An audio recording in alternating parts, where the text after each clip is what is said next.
Alright, hell yeah. So we're going to do it. We have arc, sine, cosine, tangent, cosecant, secant, and cotangent. And we're going to take the derivatives of them. And the cool thing about my videos is you're going to understand why we're going to take, what's going on. So this is trigonometry. So the first thing that we're going to do, I always draw like a 30-degree triangle. And it's going to be a right triangle. And we have an angle. And then we're going to figure out something about this triangle. We're going to make it a unit triangle, even though you don't have to. You know what I mean? I would get used to making it not. Make it like 10 or, make it 5 or something. But anyway, so if this is 1, we're going to use what we know about sines and cosines. So if I say the sine of an angle, what does that mean? From 8th grade, that's going to be opposite over hypotenuse. Okay, so the sine of an angle is just the ratio between the opposite and the hypotenuse. Cool, still doesn't make sense. But from an engineering perspective, I teach sines and cosines as, hey, this is a percentage of the hypotenuse. Because if you have the hypotenuse is 1, hey, how much... And then anytime I draw a triangle, like, hey, take the hypotenuse, divvy it up into 2, and be like, whoa, that length looks like this length. So maybe this length is like 0.5. And if this is a 30-degree triangle, it is. Because the sine of the angle, sine of 30, is going to be 0.5. So sweet. So what did we just do? We just put, and this is going to be... this is kind of interesting how you can just be like, oh, like if my hypotenuse is 1, this is the dimension over here. Because what this dimension should be the hypotenuse and then times the percent of the hypotenuse that's in this direction. You know what I mean? We're basically saying that, hey, we have a triangle that's in the x direction and the y direction. If here's my hypotenuse, what percentage of it is vertical? Hell yeah. And so that's going to be h times that percentage. The sine theta part is the percentage. And in this case, the hypotenuse is 1. So you can just say, hey, this is sine theta. So hell yeah, moving on. Same thing with this. This is cosine theta, but it's the hypotenuse. It's the hypotenuse times cosine theta. That's the actual dimension here. But since the hypotenuse is 1, booyah, you can just write it as cosine theta. Alright, so anytime you're dealing with triangles, hell yeah, break out the sines and cosines, but then never forget Pythagorean's theorem. Pythagorean's theorem says a squared plus b squared is equal to c squared. And maybe you know both these sides. I know sine theta and cosine theta is the dimensions of this triangle, both of those. So I want to find the hypotenuse. So we use this and we solve for c. So I'm just going to get c over here. But that's basically just taking the square root of a squared plus b squared. So let's do that. Alright, hell yeah. And in our case, you know what I mean? So, and then if you're already going to tackle these, you should be able to do 2 things. One, just visualize that, hey, if I want to find the hypotenuse, c, I'm taking the square root of this squared plus this squared. Cool. But let's say I didn't know this was cosine theta, and I wanted to, Alright, so hold the phone because here's kind of one of, anytime you're dealing with a right triangle, if you know 2 things about the triangle, you know everything about it. So let's say I don't even know the angle. I just know that this hypotenuse is 1, and I know that that this dimension is sine theta. Cool. I know everything about it because Pythagorean's theorem says I know this other side. So that's kind of what we're going for. I know the hypotenuse and I maybe know this side A. So how do we solve for this side B? Well, we get this a squared over there. So we're going to say B is equal to c squared minus a squared and then the square root of that. So this is the other one that if you're going for these, you want to know this by memory. That, hey, if I don't have this side, but I have a hypotenuse and I have a side, I'm going to say this squared minus this squared. And it makes sense because the hypotenuse is always the bigger number. So the hypotenuse squared minus this side squared, square root that. Hell yeah, that's going to be that side. Okay, so that's kind of the prerequisite and just good to know with the Pythagorean theorem. But there's one more because here's our triangle. And so let's do it. Let's solve for the hypotenuse. Let's say we didn't know this was 1, and we want to do that. So we're going to say this hypotenuse C is going to be the square root of sine squared theta plus cosine squared theta. Alright, hell yeah. So that's going to be the hypotenuse. And guess what? It is just 1. I don't know why I wrote it like that, but I should have just wrote it like this. So if we have the Pythagorean theorem, this says that this side squared, sine squared theta, plus cosine squared theta is equal to 1 squared.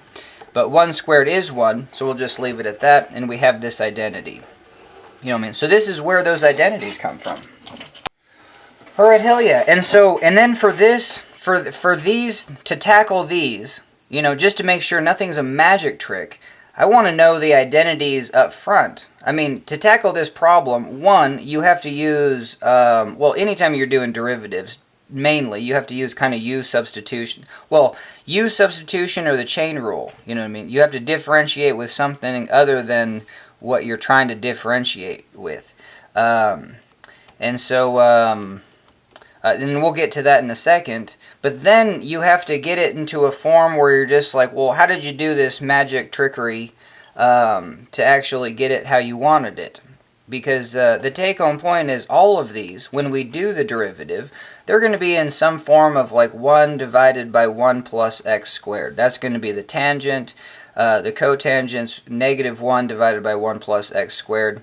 The sines, cosines, arcsines, and secants, they're like, I don't know, like they're like 1 divided by x square root of 1 minus x, or, you know what I mean? So, but they're all in terms of x, and so that's kind of the next place that we're going to go. What, if we have, what is this x? You know what I mean? So this is where I go with it, is that let's go back to this sine of an angle. So let's say this angle is 30 degrees. Okay, sweet. And that's going to be theta. Anytime I'm doing with trigonometry, what I like to do is stick with theta as my angle, and sure, I don't know, x as the ratio. That sounds fine for me. I don't know, I would even just spell it out. I mean, you could say sine of the angle is the ratio. Or is a ratio, like, so you know that, hey, this is an angle, and then when we, and all we're doing here is saying, hey, if I know that I have an angle of 30, and I know it's going to make a right triangle, it could make a right triangle right here, or it could make a right triangle here.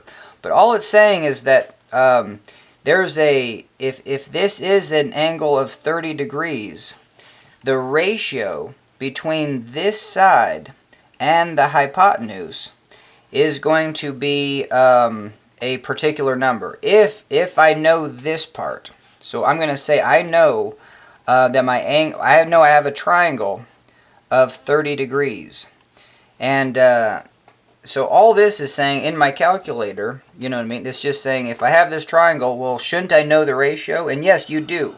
So and I guess that brings up another point of right triangles. If you know the angle, you don't know everything about the triangle because you don't know how big it is, but at least you know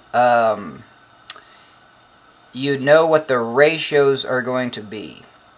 You know you know all the ratios. Yeah, so I think I need to talk about that. All right, hell yeah. So the ratio, so sine 30. So let's just pop it into our calculator. What does sine 30 give us? And we need to be in degrees. Sine 30 gives us 0.5. Okay, now what is this? Well, the ratio is opposite over hypotenuse. So anytime your calculator busts this out and it's a ratio, just do 0.5 divided by 1. Oh, okay, sweet. So now we have 1/2 divided by 1. And that means, what does this mean? It means that this is the opposite, this is the hypotenuse. So then draw your triangles from this ratio. So I'm going to say my hypotenuse is 1. So I'm going to go up here to 1. And, and then I'm going to draw half. And just make sure you, if this is half, just make sure this is going to be a right triangle. So there you go. This is 1 and this is 0.5, and this has to be a 30-degree triangle. So that's kind of what that says. If I have a 30-degree triangle, hey, I want to know the ratio of the opposite of the triangle to the hypotenuse. So I'm going to say in my calculator sine of 30. This is going to take that angle and turn it into whatever that ratio is. Okay, booyah. So let's keep doing this. So we're going to do cosine 30 degrees is going to, so in my calculator, cosine 30 is going to be 0.866. And so let's do that. And we know that this is going to be adjacent over hypotenuse. So let's draw that. We're going to, and then so what we do is we say this is a ratio, make it into a ratio. 0.866 divided by 1. And so the hypotenuse, again, is 1. The adjacent right here is like 0.86. Cool. So that looks about right. And just make sure that these, when they intersect, make a right triangle. And booyah. So we just drew basically the same triangle. This is 0.866. This is 1. Alright, hell yeah. So let's continue on. Tangent of 30. When we do that in our calculator, it says 0.577. So again, make it into a ratio, and this is going to be opposite over adjacent. Okay, hell yeah. So then we're going to, and maybe this is kind of tricky to draw a triangle like this, so let's up it to 10. We can multiply by 10, and we're going to do 5.7 divided by 10. So now when we draw our triangle, we're going to, you know, a triangle says that, hey, this side is going to be 5.7, and this side is going to be 10. So we can do that. We can go 1, 2, 3, 4, 5, 6, 7, 8, 9, 10. And then I'm going to go 1, 2, 3, 4, 5, 6. And just make sure that when you do this angle, just make sure, well, oh, the tangent's super easy because it has to be totally vertical. So hell yeah, we're going to go up 5.7 over 10, and that means that this angle is 30. You know what I mean? So hell yeah. So if I have a 30-degree triangle, and then the tangent is going to be this ratio. And so that's just what the calculator says. Tangent of 30 is going to give you that ratio. So you get this number, divide it by 1, make it kind of make sense. You can multiply by 10, and so that's kind of what we're doing. Alright, hell yeah. So now, since that's what we just did was sine, cosine, and tangent, you know, I mean, we have to learn what cosecant, secant, and arc cosecant is. Well, I mean, just what is cosecant? So if we just figured out what sine theta was, all cosecant is just 1 divided by sine of the angle. Well, didn't we just say the angle was going to give us the ratio, and that was going to give us the ratio of opposite over hypotenuse? So if we invert that, we're going to get the ratio of the hypotenuse divided by the opposite. And still, you know, who cares if that doesn't make sense? Come over to our triangle, and now it will. So we have sine theta, cosine theta, and 1. Now, if we want to take the cosecant of this, well, we're not going to do, you know, it's not going to be the percentage of the hypotenuse. We know that sine theta is a number between 0 and 1, so it's like a fraction of a whole between 0 and 1. That's why you can say it's between 0 and 100% of the hypotenuse. You know, if you have a triangle like this, hell yeah, that's going to be, your sine is going to be 1% of the hypotenuse. But then if you have a triangle that's like, you know, like this, okay, this opposite's going to be almost basically 100% of the hypotenuse. Booyah. So that's how it's a percentage of the hypotenuse. But when we get into cosecants, we want to not know the opposite over hypotenuse. We want to know that the cosecant of this is 1 divided by sine theta. And so this is where, you know what I mean, you're going to have to hold the phone a little bit, because sines and cosines are real nice because they're just going to fluctuate between 0 and 1. But when we take the opposite of that, and they're going to fluctuate between -1, 0 to +1. Like, you know, let's be real. But when we take the inverse of that,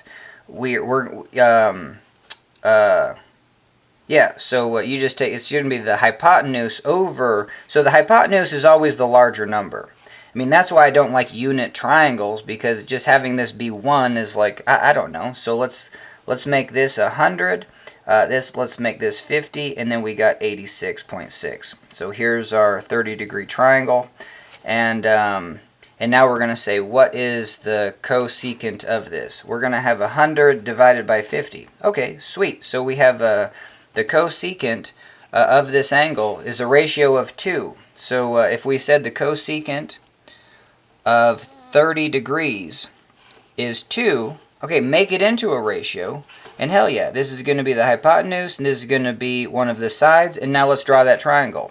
And sweet, yeah, we could do that. We could go 1, 2, and then the opposite's going to be 1, and then booyah, that's our right triangle. And it's a 30-degree triangle. Now, because the hypotenuse is the larger number, and the opposite can be a tiny number. It can be like, well, it can be tiny. So we could have 100 divided by 1, and that would be a cosecant. The ratio of the hypotenuse to this opposite would be 100. You know, and sky's the limit. This could be this little dimension could be 0.1, and that would be 1,000. It could be, you know, so you could have this thing go to positive infinity. And the same thing's true because I mean, just the way these angles are part of a circle. So if we're saying this is the positive x direction, this is the positive y direction for our opposite, you could have a triangle that's this way. You know what I mean? It's going to be negative in the y, or just even over here. You know, this triangle is a negative 0.51. So that ratio, cosecant of this hypotenuse over the opposite, would be negative 2. All right, sweet. So we now we know what cosecant is. Secant is just 1 divided by the cosine. Now, here's a good way to remember, because I don't know if cosecant goes with sine, or you know, how do I know that? So secant, the letters are S and C at the beginning and end. Cosine, the letters are C and S at the end. So these two kind of have that, you know, it's opposite, but it has that in common, where you cosecant has 2 C's, and sine, you know what I mean. So it's just there is no pattern there to go with, you know what I mean. But you just have this nice secant, and you could anyway. So that's kind of the strategy for that. All right, hell yeah. And I think this is a good time to introduce what the arc, you know, the arc function is, the inverse sine function. And I'm going to rant a little bit, because trigonometry is difficult, but why make it hella more confusing? Because didn't we just say if we have sine theta to the negative 1, which is the same thing as sine to the negative 1 theta, this is going to be 1 over sine theta, which we are definitionally saying is cosecant of theta. Okay. Yeah, and I guess this is where, hey, if I just said, like in integration, if I just said sine x, like, once you know that that's an angle, well, probably not. You know what I mean? Who knows? Who knows at that point? You're just like, oh, hell no. You know what I mean? That's why I always try to, if it is an angle, let's make it theta, because theta is commonly used for angles. Cool.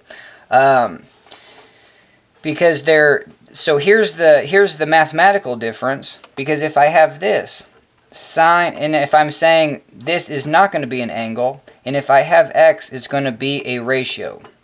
So now if I have this, sine to the negative 1 of x, this is not 1 divided by the sine of x of an angle. That's not what that is, because this isn't an angle. This is a ratio.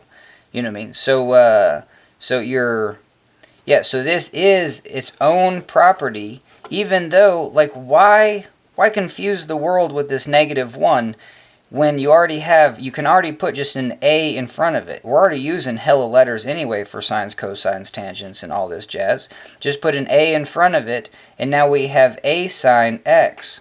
And now, and I don't know, maybe this also gets confusing, because maybe you're just so used to, when you bracket this in, this is going to be an angle, and then at some point, it's not.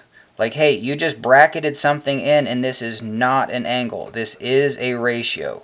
So that's like that's going to be the one thing that's just like, what's going on? Yeah, it's like, hey, you have a ratio here, and then it gets back to, like, cool, we had sine of 30, and we put this into our calculator. Like, who cares? There's no, I mean, there is like a Taylor series going on, where you take this number 30, and then you can output this ratio of the opposite over hypotenuse. But literally, you're just saying, hey, I know what a 30-degree triangle is. You know, for the love of God, just tell me the ratio between this side and this side. You know what I mean? So that's it. Alright, so the same thing is going to be true whether you take the inverse sine of this ratio, or the arc sine of this ratio, or the arc sine of this. So these are all how you say it. Inverse sine function, a sine, arc sine. Cool. And when we do that, this is the ratio. So for our 30-degree triangle, it's going to be 0.5 divided by 1. And so we're going to have an inverse sine of 0.5, an a sine of 0.5, an arc sine of 0.5. And so what this says, so now that I know this is a ratio, we'll make it look like a ratio. You know what I mean? So we're going to do, this will really up your trigonometry game. Anytime you know it's a ratio, make it a ratio, because it's a ratio of two things. Cool. So now I can easily see this is the opposite, this is the hypotenuse. And that's going to be very useful when we, so hell yeah. And this is going to, alright, so two things. This is going to generate the angle. When we do this function, when we put this into our calculator, hey, we have this sine to the -1. Cool, I'm going to put in 0.5, and out's going to pop 30 degrees. Man, I don't want to lose my train of thought, but hell yeah. So the same thing is true. If we had cosecant, and cosecant is just a weird looking three-letter package. But anyway, if we have cosecant of 2, a sine of 2, arc sine of 2. Okay, let's rewrite these. And we're going to rewrite them as a ratio. We're going to say 2 over 1. Cool. A sine goes to 2 over 1. Arc sine, 2 over 1. Because now we can actually see that this is a ratio, and then we know, hey, okay, we're dealing with, and even though it's cosine, it's still, hey, just think, in your mind, think sine, you know, think opposite over hypotenuse, and you're like, okay, I can deal. And then just know it's the cosecant, so it's going to be the opposite of that, so the ratio is going to be the hypotenuse over the opposite. So hell yeah, you have so now you can just, anytime that you now see this, I can look at a number that says cosecant and be like, oh, I see what the hypotenuse is, and I can just make the opposite just 1. So there you go. So we have hypotenuse is 2, opposite is 1, and that's the triangle that I'm trying to envision. And that's all this function does. It says, hey, we have this ratio of 2 over 1, and I need to pop out an angle. And I'm bummed, you know what I mean, that this TI-84, like, they don't have an inverse cosecant, but I mean, an inverse cosecant button. Yeah, that's a hell of a bummer, because you don't have this button on your calculator, an inverse cotangent, inverse secant button. you know, it's just going to be a gap in your knowledge. You're going to, like, for me, it's just like I just pretend like this stuff doesn't even exist. And, hell yeah. And so, for the most part, it doesn't have to exist. Because if I'm taking the derivative of the arc, you know, secant, okay, so what this says is like, okay, I'm going to do the inverse cosecant function. What's in the brackets? That's the first thing to identify.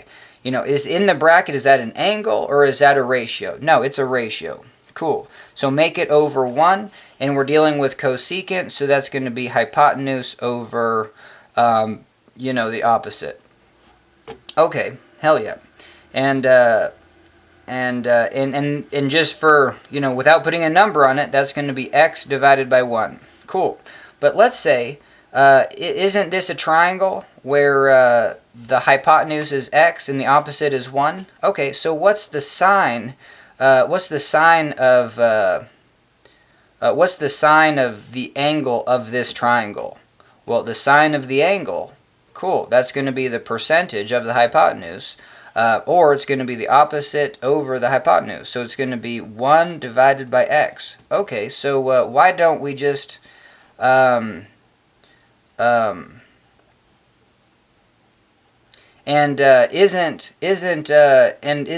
this is the sine of the angle, isn't the cosecant just the opposite of this ratio? That's going to be x over 1. And so that's kind of what we're showing. So, oh, maybe I'm just trying to get to, like, do we even need to do this? Alright, hell yeah. No, this should work, but this will be just kind of a cool check on reality at the end of this video. We'll be like, hey, if I'm trying to take the derivative with respect to the ratio, so say it right, of cosecant, inverse cosecant of the ratio, well, isn't this just going to be the same thing as the derivative with respect to the ratio of inverse sine of 1 over x? You know what I mean? Because if this is the ratio, and I'm trying to take the change in this ratio, by increasing, yeah. So, this is really fascinating to me, because even when we get to derivatives, I said I would never do a derivative if I don't explain kind of what's changing, and yeah. So we just said cosecant is going to be a ratio of this hypotenuse and this opposite. Cool. And that's the number, so x is going to be the hypotenuse divided by the opposite. We said this number could be anywhere from negative infinity to infinity, so we kind of have that. Now what? Well, the derivative says we'll change this, oh,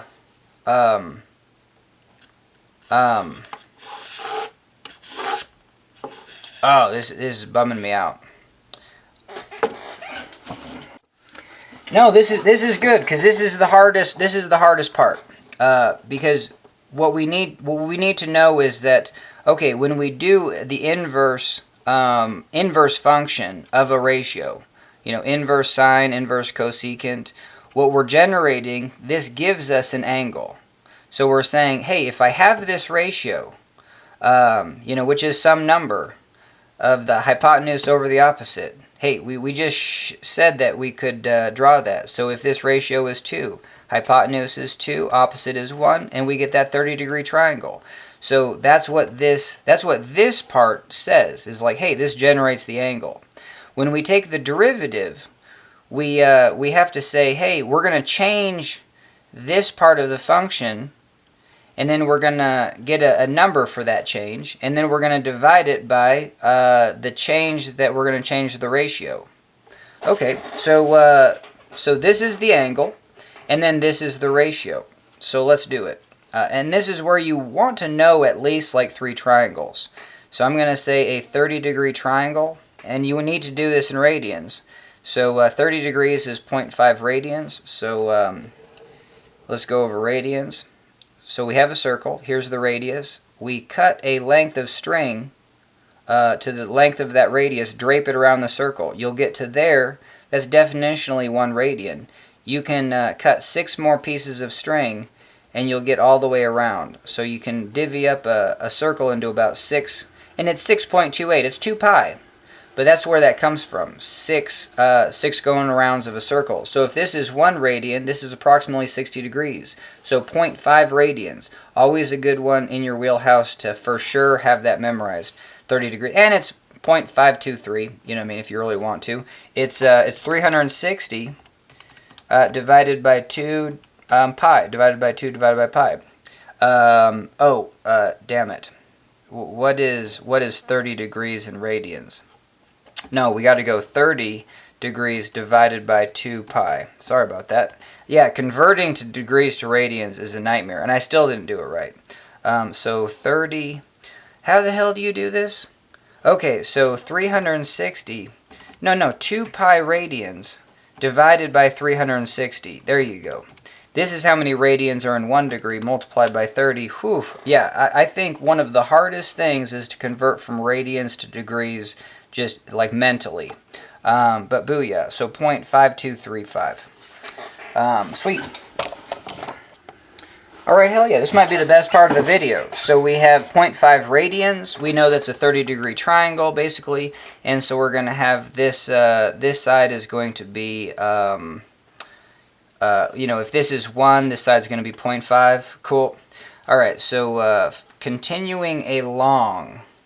And we're going to keep what are we going to keep the same? That's the one thing I didn't understand. Oh no, we got to change this ratio. Okay, so we do that by having a 45-degree triangle. This is going to be 0.75 because that's halfway between 60 and 30.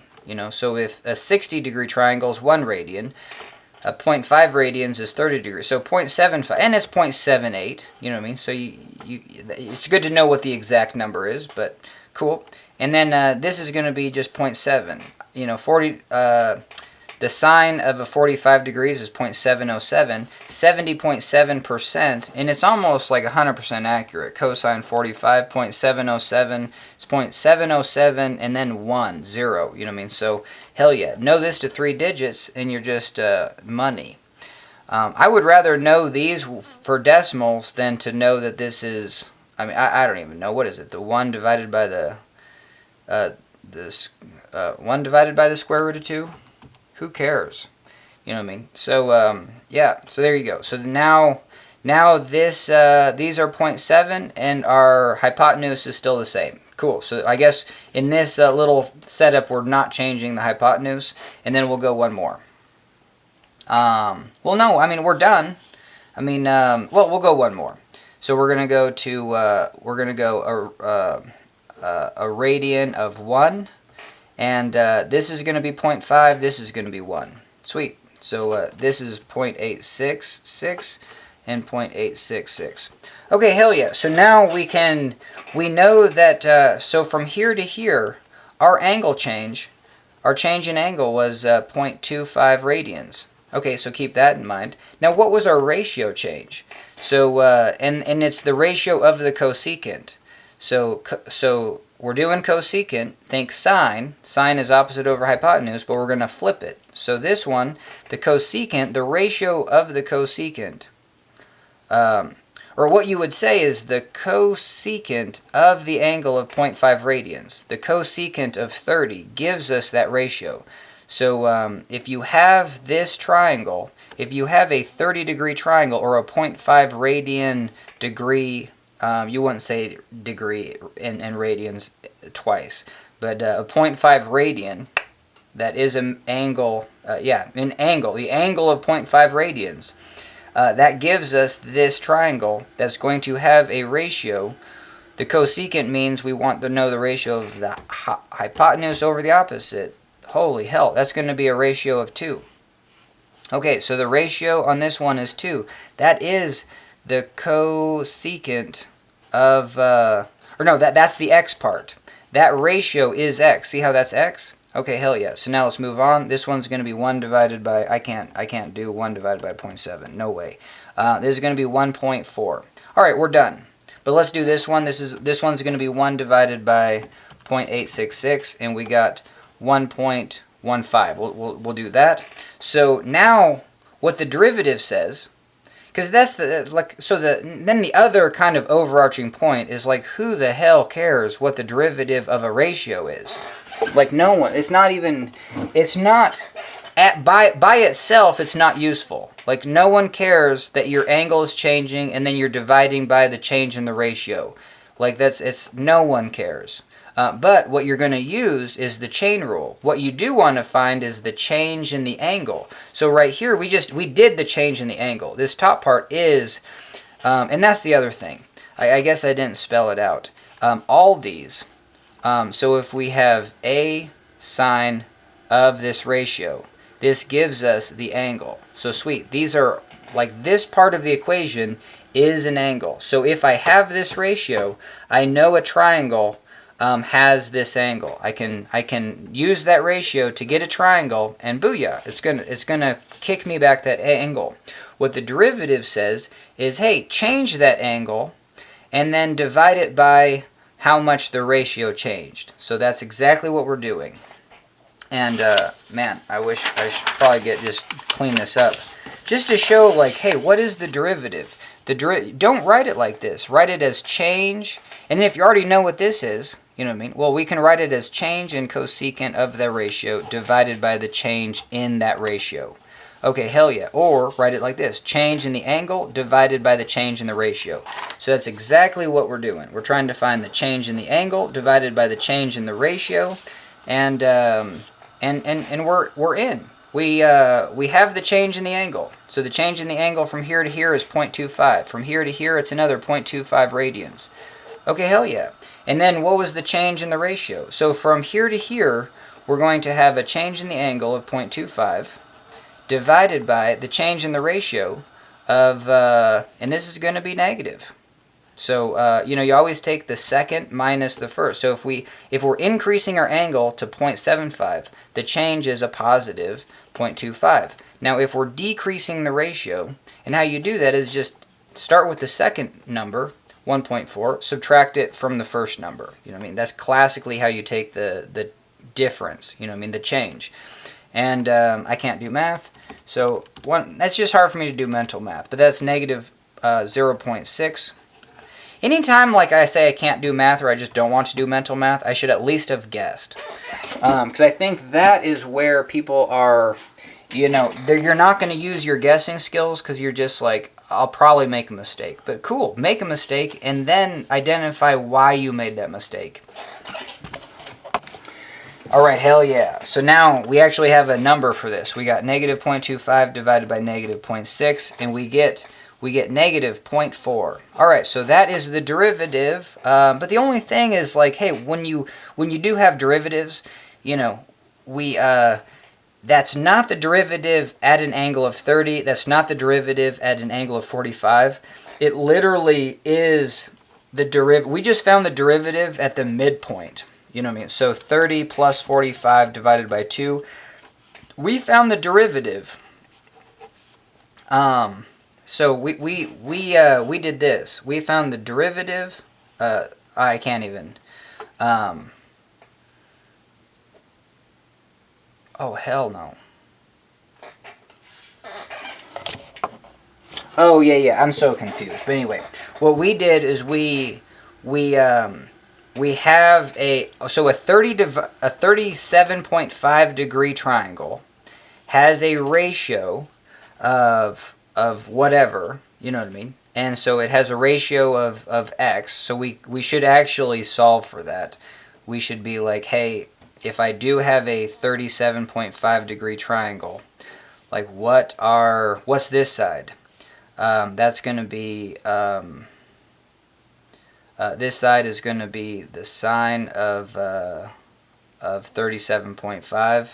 Cool, so sine of 37.5 is going to be 0.608. I'm going to store that as x. And then this would be 1. So the cosecant, the ratio is going to be 1 divided by the hypotenuse divided by that. So 1 divided by x. So hell yeah. a 37.5 degree triangle has a ratio of 1.64, and that's going to be a ratio of the hypotenuse over the opposite. So what we would say is that's the cosecant of 37.5. The cosecant of 37.5 is 1.64. So we just found the derivative of the inverse cosecant of 1.64. So if I wanted to find the derivative, oh man, I'm kind of getting bummed out. So I guess in the end, when we actually do get an equation for this, because we want to find an equation for the derivatives of all the ratios, and so we're going to get an equation for that. And then when we insert the ratio of 1.64, hell yeah, that number is going to be, all right, hell yeah, I got it. This is, yeah, that's why no one pays attention to this part of the derivatives. You know what I mean? So what we have here is that, cool. I think the weirdness was we have to like kind of pick this midpoint angle just because we can't say that's going to be the change. And so what ultimately did we come up with? We have this number negative 0.4. So what does that mean? That means that if we're at this triangle of 37.5, and we want to take the derivative of this. So the derivative of this is the angle of 37.5 divided by the change in the ratio. So this says the angle is going to change in radians. The change in the angle in radians will be negative 0.4 radians when we change the ratio by 1. So there you go. Because this because a derivative is a derivative also. So I'm so glad this is really cool. Just like we had a ratio here, a derivative is always I don't know if you would call it a ratio, but it's always one thing over another. So this is negative 0.4, and then just do it divided by 1, and hell yeah. And so, yeah, just like acceleration of like 10, yeah, meters per second squared. I hate it written like this because we know that this is dv dt. We know that this is, write it like this, 10 divided by 1. I don't even do this. I just know that the units, how I write the units, are 10 meters per second divided by 1 second. You know what I mean? So there you go. So it is a stacked ratio. So anytime that you're dealing with a derivative, hell yeah, and this is the answer to it, like make it into a ratio, and you can say, hey, and then go back to what the original derivative says. This is an equation for angle. We want to change that angle when we change the ratio. So, and this spells it out. If we change the ratio by 1, the angle is going to decrease by 0.4. And does that make sense? Because let's just say that applies. Let's say this negative 0.4 applies at this triangle. So we're at a 45 degree triangle. We have a ratio of 1.4. This says, let's do it again. We're going to change our angle by negative 0.4 radians, and our ratio is going to change by 1. Our ratio is going to change by 1. So our ratio is 1.4. If we change this ratio by 1, like we're going to have a positive. We're going to increase it by 1. I think that's what that would say. We're going to increase the ratio by 1. The angle is going to decrease by negative 0.4. So let's do that. All right. So why is this so hard? So we're going to take the ratio to 2.4. Okay. Hell yeah. Now that's the ratio. And thank God we've been doing this for so long. So the ratio of cosecant is the hypotenuse. So we're going to have 1, 2.4, and then this, and it's a ratio, so it's 2.4 divided by 1. The opposite's going to be just 1, and hell yeah, so there's our angle. So, and our angle should have went from a 0.75 minus 0.4. Our angle should be 0.35. And we see that, hell yeah, a 30-degree triangle is 0.5, and this looks much narrower than a so this is a 0.35 radians. So that's what this says. Now, again, we took the change in the angle from 0.5 to 0.7, and we took the change in the ratio from 2 to 1.4. Because we did this, this only applies for a 37.5 degree triangle. And sometimes, you know, if things are changing, like you know, a change in the change in 0.4 radians, well, that's a 30-degree change. A lot can happen in a circle by going from 30 to 60 to 90. You know what I mean? So so this number, you can also say instead of negative 0.4 change in radians per 1 change in ratio, I can say that it's negative 0.04 change in radians per a change of 0.1 change in the ratio. So I could have just said, so then we're going to be like very accurate. And so let's do this one, because this midpoint is a 37.5 degree triangle. And the ratio on that is, we're going to have a hypotenuse of 1. So we're going to do 1 divided by the sine of 37.5. That's our ratio. I'm going to store that as x. So we're gonna have this ratio of 1.64. I'm going to increase the ratio to 1.74. So I'm going to go plus 0.1. Booyah. And so I just did that. And now my angle. So now this is my new triangle. And then it says that my angle is going to increase from 0.75, and we better get accurate on this, because 45 degrees 3 how do you do this? 2 pi divided by 360 times 45. So a 45-degree triangle is 0.785 radians. And now we're going to decrease this to, we're going to subtract 0.04. So now we decrease that triangle to 0.745 radians. Hell yeah. And so now what this says is that this angle will have this ratio. That's basically, that's what the derivative says. If you're going to change the ratio, the angle's going to change. You know what I mean? And so let's figure out if we have a 0.745 radians. So I'm going to store that now as alpha theta.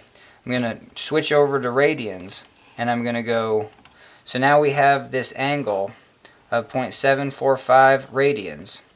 Hypotenuse of 1, I want to know this side, so that sine of that angle, and I want to know the ratio. So 1 divided by that, and that's going to be 1.47. So, oh, did I mess up? Ah, damn it. Did I write this wrong? 1.74? No, I don't think I did.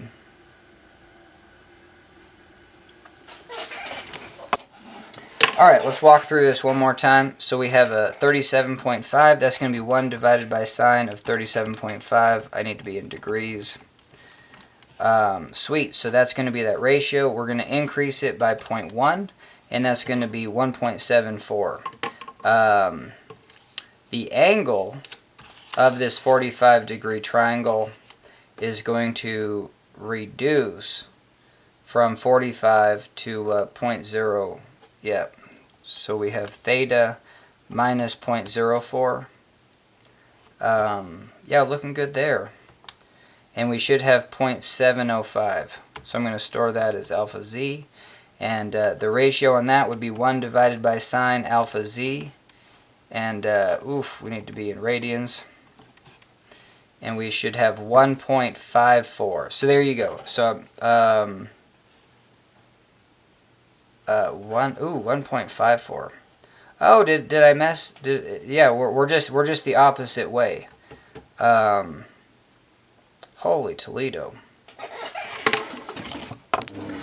Alright, holy hell. So I think because this is a negative, it's tripping with me. If it's a positive, hell yeah, we increase the ratio, the angle increases. But because it's a negative, we increase the ratio, the angle decreases. Or you could say if we increase the angle, the ratio decreases. So I don't know why I'm kind of messing this up. But no, that's what I like, is to find errors. So, yeah, we're going to try to do this one real clean. And so, oh, I feel like I'm using the wrong thing. Aren't we using this 37.5 degrees triangle anyway? So let's get back to degrees. Whoop. So we have 1 divided by sine of 37.5. So this is our ratio of a 37.5 degree. Oh, yeah, that's where I'm messing this up. I was trying to analyze it at a 37.5 degree, not a 45 degree triangle. So, okay, booyah. So here's going to be the ratio of a 37.5, or the cosecant. This is going to be the hypotenuse over the opposite is going to be 1.64. I'm going to store that as x. And we have a change. We're going to have a change in the angle of 0.04 radians if we change our ratio by 0.1. So we're going to increase our ratio by plus 0.1, and this is going to decrease our angle. So now we have a ratio of 1.74, and so what this is saying is that the hypotenuse is 1.74, this opposite is 1, and we want to know the angle associated with this. So we take the inverse. I don't have an inverse cosecant, so I'm going to do inverse sine of this ratio of 1 divided by 1.74, and this is going to give me the angle in radians. Okay, hell yeah. And then now this will work, and then what we're going to find is that the angle in radians decreased by 0.04 because the ratio increased. If this increases, hell yeah. See how this is a larger hypotenuse and the angle decreases. So we can really increase this ratio of cosecant of the angle, the hypotenuse, just by making the hypotenuse hella and keeping this the same. That ratio is going to increase, the angle decreases.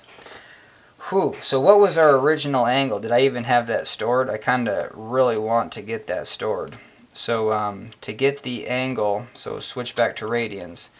Oh, yeah, I just use, so I don't know why I struggled, but so there's 2 pi radians in 360. So divided by 360 multiplied by 37.5. This is the angle. So we have an angle of 0.65 radians, 654. We're going to see this angle decrease. So we're going to do the inverse sine of this new ratio, which is, which is inverse. So we're just going to add 0.1 to this. Whew, inverse sine of 1 divided by x plus 0.1. And hell yeah, with booyah. And then we should be able to get it. We still didn't get it. The angle did decrease, but it just decreased by a lot, 0.611. So I think the reason there is because this point 0.4 was half, so this 0.4 is just off, you know what I mean? So this goes back, so we did it right up to that point, but we we took the change, we took the derivative between a 30-degree triangle and a 45-degree triangle, and yeah, hell no, it's not halfway. The halfway point's not going to be, but there is a point at some point that is going to be a 0.4 increase. And I didn't even save the number. It could have been 0.41 or 0.4, 4, something like that. So so keep that in mind. But that's not, that change isn't, that derivative's not going to happen at that halfway point. Just like it will happen at the halfway point if you take a smaller slice. So that really goes over what a derivative is. And I appreciate going over that because that's probably where people are going to be like, what is this like all about? Like why would I change the angle and change the ratio and who cares? Okay, so now we're going to use that knowledge and now we're going to actually do these derivatives. But we need to know one more thing. We need to... Alright, hell yeah. So what we need to know is just kind of all the identities so they're just not circus tricks, right at the very end. So you're not just like, well, how the hell did you get to that? And then and let's start in on these, you know what I mean? Because what we're going to do is instead of calling this the derivative of arcsine, we're going to say, hey, what is arcsine? So, well, we're going to say that's the angle. So we have angle. The angle is equal to the inverse sine of that ratio. Okay, so on all of these, we're going to be like, well, isn't this ratio? Let's say I just want to isolate this ratio by itself. Well, I just say that's the sine of the angle. And so that's why we went over all of this so you could just easily now see that. Instead of saying like, oh, I'm just going to take the sine of both sides, like what the hell's going on, like it's an exponent, like you have x, I don't know, like square rooting both sides. Hell no. No one knows what's going on with trigonometry until you actually really, dive in. So that's why we did all that, so we can be like, well, sure, I get this. Okay, so one of the things that's going to be kind of the magic trick in the end is we're going to take the derivative. The derivative part's actually quite simple. You just use the normal properties of derivatives. Like a derivative of x squared becomes 2x. You bring down that and you take the power to the -1. You can do all that jazz. And then the only other thing that we need to know for this is like, hey, if I have a sine function that goes like this, the derivative, look at that, the derivative right at the beginning is a slope of 1.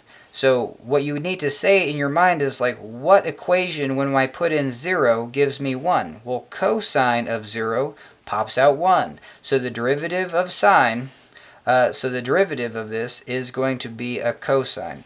And then the other one you need to draw is the cosine function, which starts out with a, look at that, it has a 0, so a slope of 0. So if we're taking the derivative of cosine at 0, we should get 0. So what function when we, so if I do sine of 0, that's going to pop out 0. But the only issue is that, hey, this is a negative sloping function, and so the derivative of cosine is negative sine. So these are the two little graphs that I draw, and then I notice that this one has a negative slope. This one's positive. You just don't even need to, obviously it's just cosine. Derivative of sine is cosine. Derivative of cosine is negative sine. Booyah.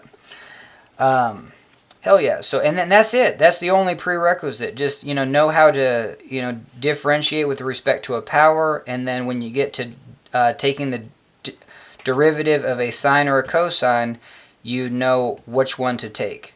But that's it. And then comes the identities. Being able to, because you're gonna take the derivative fairly simply, but then what's going to happen is what we want. We want this derivative just as a function of x. We don't want it as a function of angle at all. So you're going to get something like 1 over sine theta is equal to maybe the thing that you want, like the derivative of this. Well, cool. How do you get it as a function of x? Well, you just say 1 divided by x is 1 divided by sine theta. And then so hell yeah, you just substitute this as 1 divided by x. And now you can rearrange and you can be like, hey, x is 1 divided by, whatever this was. Alright, hell yeah. Sorry about that, I had to take a little break. Man, I got like heartburn or something, but hopefully it's not a big deal. Alright, so, yeah, what are we doing? Yeah, so at the end of these, we need the derivative as a function of x alone.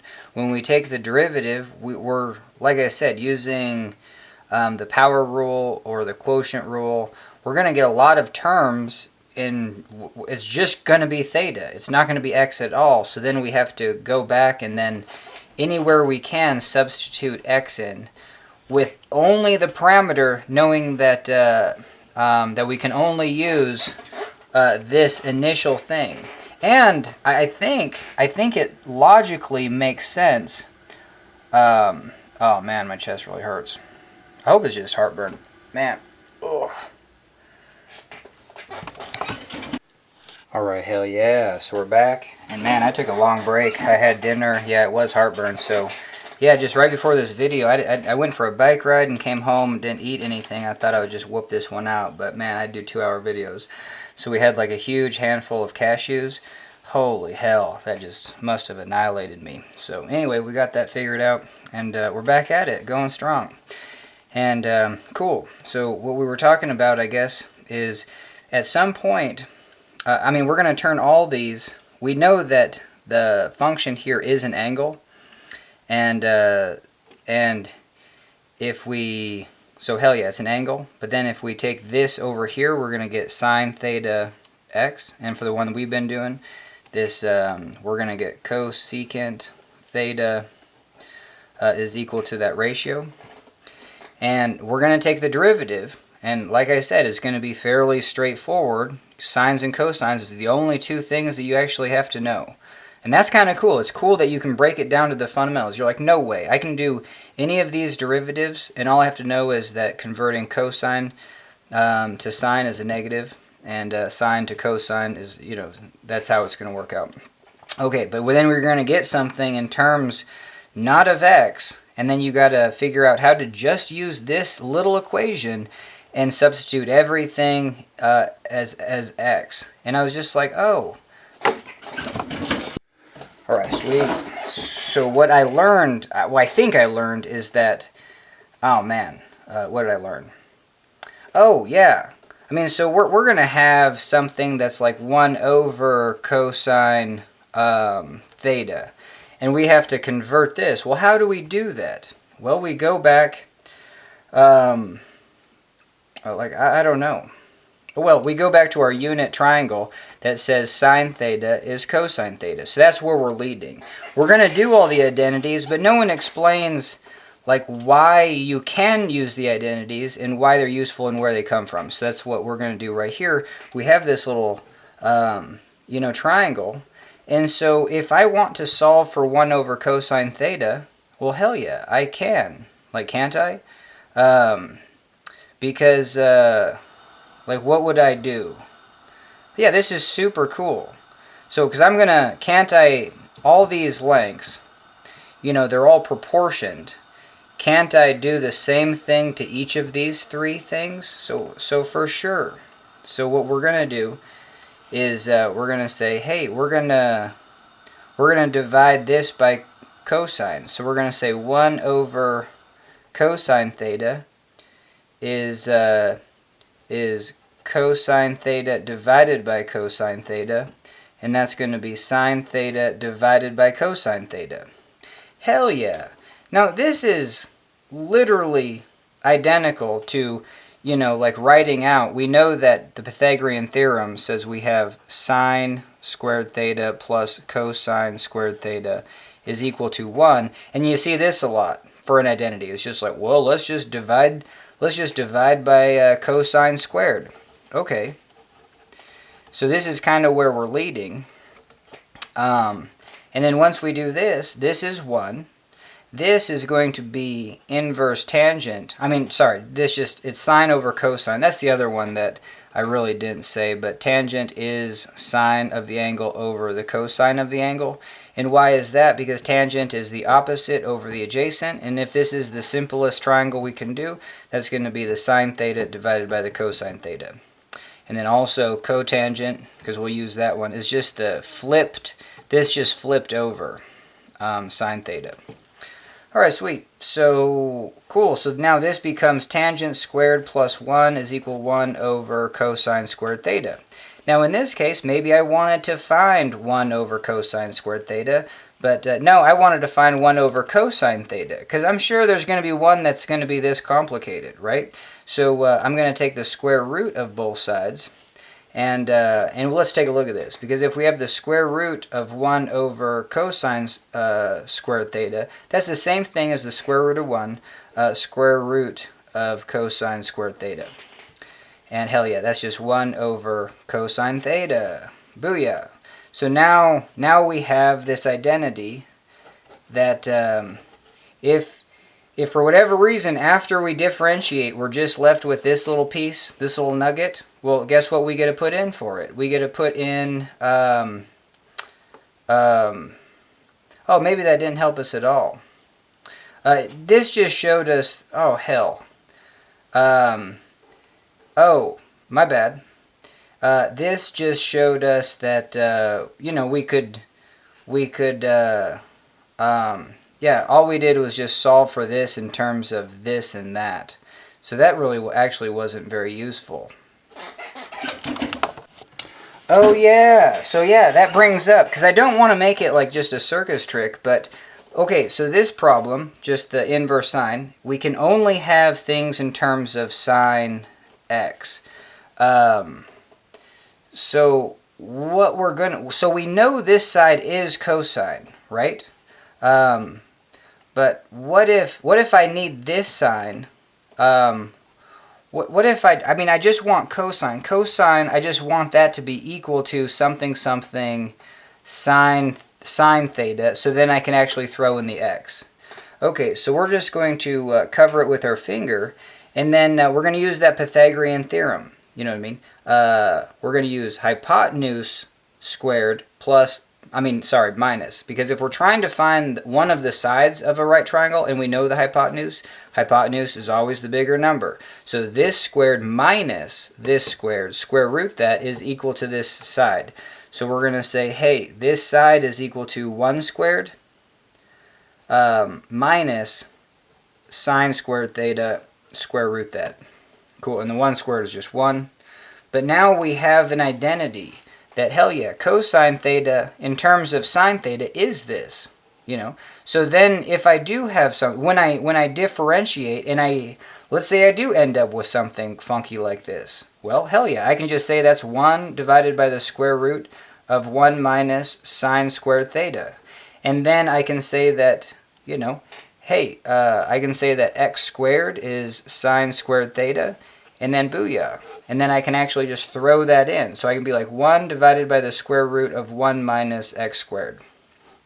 All right, hell yeah. So that's, you know, that's something that we might be able to do.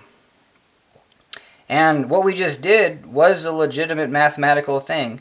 We said that if I have sine of the angle is the ratio x, and we're just saying x is opposite over hypotenuse, and I want to know the cosine of this angle in terms of whatever x, you know, not in terms of anything else, then it's going to be equal to this, 1 divided by the square root of 1 minus x squared.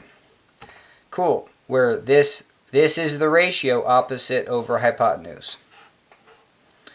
Alright, booyah. And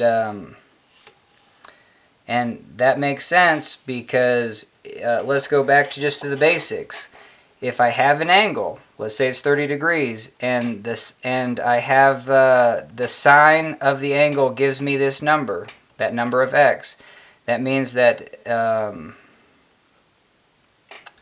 well, obviously these two are totally related. If I have a 30-degree angle, this x is 0.5. It's the opposite divided by the hypotenuse. But now I want cosine, because I know cosine for this is going to be 0.866. How am I going to get that as a representative of just this ratio? Well, we got to do that same process. is we got a, Pythagorean's theorem, and what we just did. So,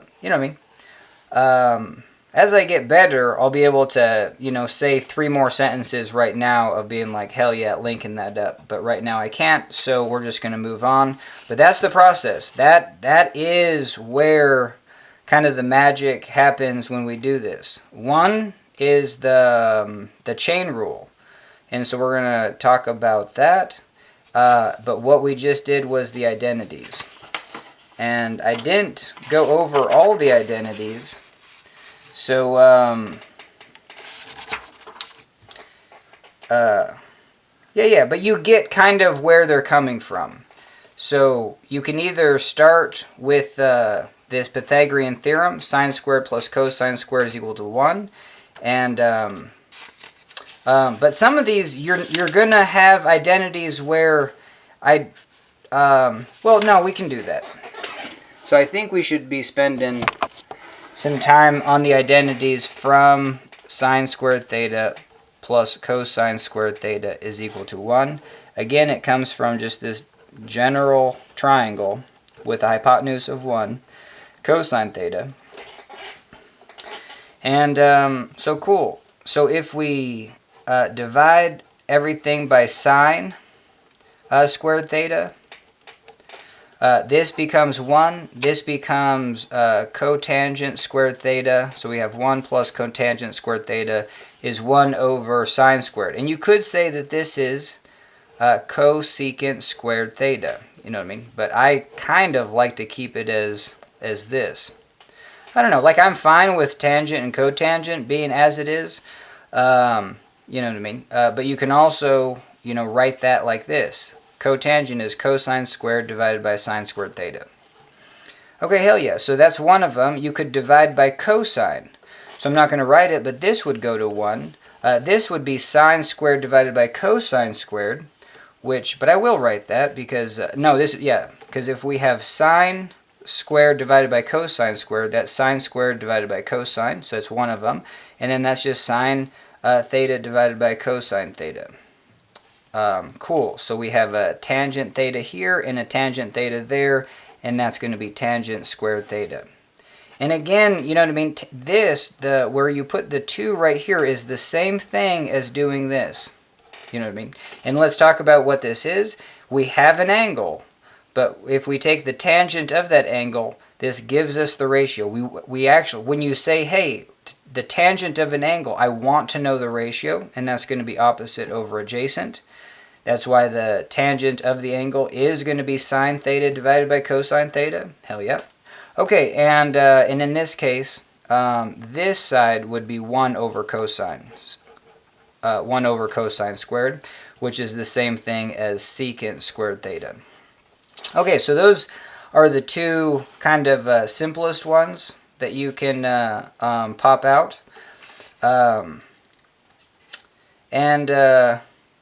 But now, I mean, maybe, and because you know that this is secant squared, like let's say I just want to find, let's say I have something in my equation that's secant, like I just have secant. Well, let's take the square root of this side and the square root of this side, and maybe we can transfer in this. So we have the square root of tangent squared theta plus 1, and that would be secant.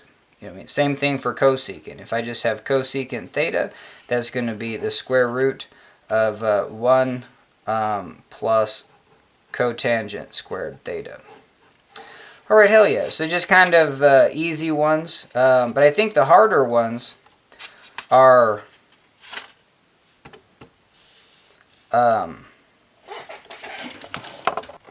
alright, let's just make up a problem. So we're gonna do the same one with sine theta is equal to the ratio. But for whatever reason, I want to know what secant squared theta is as a function of this ratio. You know what I mean? So you're just like, damn it. Like, okay, well let's chill it out. So what is secant squared theta? This one's going to be actually really simple because we've just done it, kind of. So we have cosine squared theta. Cool. So now I like to get to the building blocks of just sine and cosine. Well, we have a squared here. Cool, put that aside. But really, if we just knew an equation for cosine as a function of something something x, we'd be in business. Well, hell yeah. And then just know that for sure every triangle, like right triangle, has a ratio, and everything's kind of related. So if we have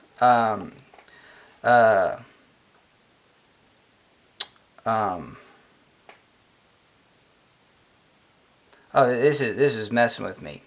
But if I have a oh yeah, it's fascinating. So even though that this is the angle of this triangle, hell yeah, I can say that this is the angle of a triangle. Any triangle I can make with a hypotenuse of 1. And if that's the case, then sines and cosines apply. And this is that side. And this is that side. Cool.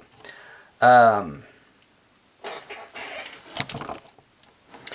it's just fascinating that because this ratio is x with a hypotenuse of 1, this side also is x, and this is 1. And what we want to know is this side in terms of x. I mean, so like even just right here, I mean, you could do it the long way, which we did. We said, well, I want to know this side, and I know this side is the cosine. And so what we did was 1 squared minus sine squared theta, square root that, and then we inputted sine theta as, you know what I mean, so let's write that. So this is 1 minus sine squared theta, but we know sine theta is x, so this is the square root of 1 minus x squared. Cool, so you could do it that way in terms of sine and cosine using the Pythagorean theorem, or you could just do it this way. You'd have sine theta, well, I don't know. You still know that this is the cosine theta component, but now that you have these two sides in terms of x, you can be like, oh, hell yeah, this is 1 squared minus x squared. So sweet, so that is cosine theta. And then cosine squared of theta is just this squared, 1 minus x squared. Okay, sweet. So now this, as a function of x, I just put this downstairs, and we have 1 divided by 1 minus x squared. Now, hell yeah. Now, throughout this video, I might make little errors, but kind of the general concepts are what we're going over. All right, booyah. So that was my introduction. I mean, you know what I mean? Like, why wouldn't you do like an hour and a half, 2-hour class lecture? I mean, because you either don't know how to do this or you do know how to do it. You know what I mean? And then some people are just into like, well, I just kind of want to know the steps and then just kind of memorize those steps. But, that's why every video I've seen like goes over the differentiation. You go over the chain rule. That's the second part of this video that we haven't gone over yet. And but then you just kind of hand wave the identities. Well, why don't you just explain them? You know, they all come from a simple triangle. And this is really going to help me in the next problems that I'm doing. Because now, you know, if I, where it's helpful is, like this happens a lot, is I have an angle that's changing because I have like a rotational problem. You know what I mean?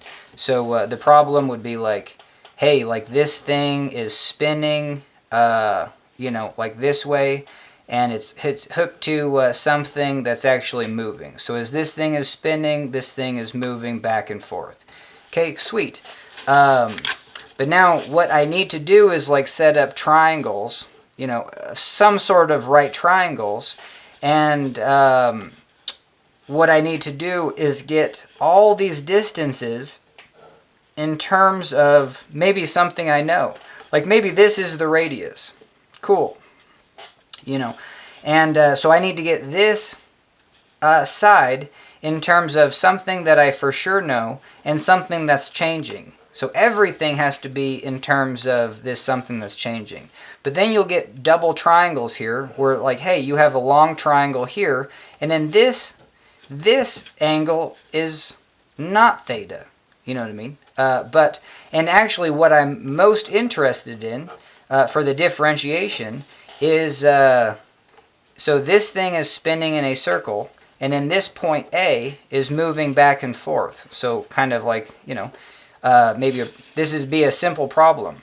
And you use differentiation from this perspective. Hey, if I know this length in terms of the angle, so like, let's say this length is, you know, something something angle, and this length is something something angle. I know I'm putting an angle in, but the units on this are in meters. The units are in this are in meters. And then I can say that this distance, you know, sometimes you'll just call it x, is it's going to be this theta plus this theta. Cool. That is that distance. Given, you know, if theta is 30 degrees, you are going to pop out that distance. That looks like about 30. But now we're going to say that this thing is rotating. And so if this is our equation for theta, I want to take the derivative. I want to change this equation with respect to time. And this is super cool because it leads into what is the chain rule. Well, if I take the derivative of this whole equation with respect to time, I don't have time here. You know what I mean? None of these are as a function of time. But then you can, like the other foreshadow is like, well, if I know that this is like spinning at 1 radian per second, kind of go nice and slow, 1, 2, 6 seconds for a circle. Cool. Don't I know that, what would I know? Don't I know that this angle is changing? Don't I know couldn't I get this angle as a something something time? Couldn't I throw in 0 seconds and be like, hell yeah, the angle is 0. And if the angle at some point is 0.5 radians, you know, don't I know that's going to happen in 0.5 seconds? And how did I do that? So that's, some people ask, like, well, how do you learn harder concepts? Is it's like, well, kind of follow the numbers. Like, make simpler problems and be like, well, don't I know that in a half a second we're gonna be at 30 degrees? And then the question is, like, what did I do to why did I know that so simply? And what did I do to the numbers to actually get that? Well, I took 1 radian per second, because I knew I was going to get up to here in 1 second. So if I was just going to get halfway in half a second. So for whatever reason, I took this 1 radian per second, and then I multiplied it by 1 second. Well, cool. There's an equation. That must be the equation for the angle. So we can say theta is omega t. And so that happens a lot, but I just remember graduating being like, oh, I never want to see omega t in my life. You know what I mean? I'm done. I'm moving on to different things. And booyah. But yeah, hell yeah. So then you could get this function as omega t, and then sure, then you can just differentiate with respect to time. But because a lot of problems just be like, oh, just keep it with the angle, you need to do this. You need to change this function, take the derivative of it with respect to theta, and then multiplied by d theta dt. And the change, d theta dt, is the definition, change in theta, change in time, is omega. That's radians per second. That is the angular speed. And so this is why you use the chain rule. So today, we're just going to go over this part. But all your problems, to actually make logical sense, is you'd be like, oh, it gives us this. Maybe a constant speed. This is d theta dt. So when we differentiate and take all those things and then multiply them by the angular speed, then the problem actually gives us velocity. You know what I mean?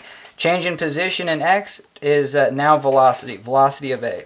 If this is position, x of a, you know what I mean, this whole distance is x of a, then the change in that is the velocity. And then you do it again. Once you get like this monster equation, then you differentiate that with respect to time, and you get acceleration.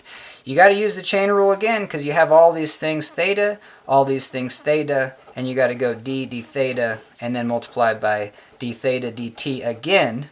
And so that's why when acceleration, you'll see like an omega squared term. That's why that will pop up.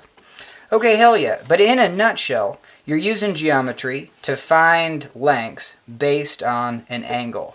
So this is kind of full circle now, going back to the trigonometry, is like, hey, if I want to get some sort of velocity, as a function of this angle change, you know, yeah, the change in this angle, then I would have to get a position, you know, I guess this would be theta dot. Velocity as a function of this angular speed. You know what I mean? I need to find, using geometry, I need to find these lengths as a function of this angle. Because if I do the opposite and say, well, I know that this length right here is this radius times theta, but maybe I do know that this is the length of this arm. You know, that happens a lot. And, well, isn't this length just L cosine, you know, phi? You know what I mean? You know, something something phi, and something that I know phi. Well, sure. And then I'm going to add these two things up, but I would have to take the derivative of both these with respect to time, and then I would say that I don't have time on either of these, and so I would have to take the derivative of this one, d theta. I would have to take the derivative of this function, something something theta, with respect to theta, and then d theta dt. But then this function, I would have to do the derivative something something phi with respect to phi using the chain rule, and then d phi dt. And this I would have to input the I would have to put the angular speed of this lever arm, and maybe I don't know the angular speed of that lever arm. You know what I mean? So that's not going to be useful. Because if I don't know the angular speed of this lever arm, maybe that wasn't a simple way to set up this differential equation. A better way would be to, hey, let's get this angle in terms of theta. And because they're common triangles, they have this side in common, and you can do that. So, for sure, I think I'm actually going to continue with this problem, because I guess I brought this up because if I have, you know, this angle, and then if I know kind of like one thing, or all these problems get set up where it's like, hey, you can get all these lengths in terms of this angle theta. So for this triangle, I know this angle, and then I know this side. So I know everything about this triangle. Like, would you agree? Okay, then I come over here to this triangle. I'm given the length of this arm. Cool, I know that. But guess what? I don't know this angle. You know what I mean? So I only know one thing about this right triangle. So therefore, I don't know everything about it. But if I know one more piece of information about this right triangle, I know everything about it. I could figure out its cosecants, and who cares? You know what I mean? I could figure out all the ratios of every trigonomic function you'd want to know about this triangle. But I at least need to know two things. But then I come over here and be like, oh, well, I said I know everything about this triangle. You know what I mean? So I know this. And if I know this length, well, hell yeah, this length is part of this triangle. So guess what? I know this side of this triangle and this. So right now I know everything about this triangle. So that can kind of like, in engineering, there's a lot of times where you're just like, oh, hell no. I have two unknowns, theta and phi.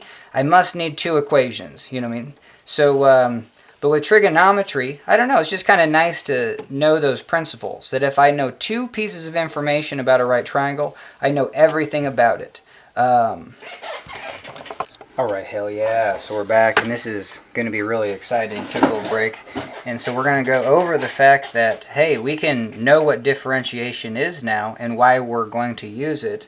So in this, they want to know the velocity of this. I mean, sometimes,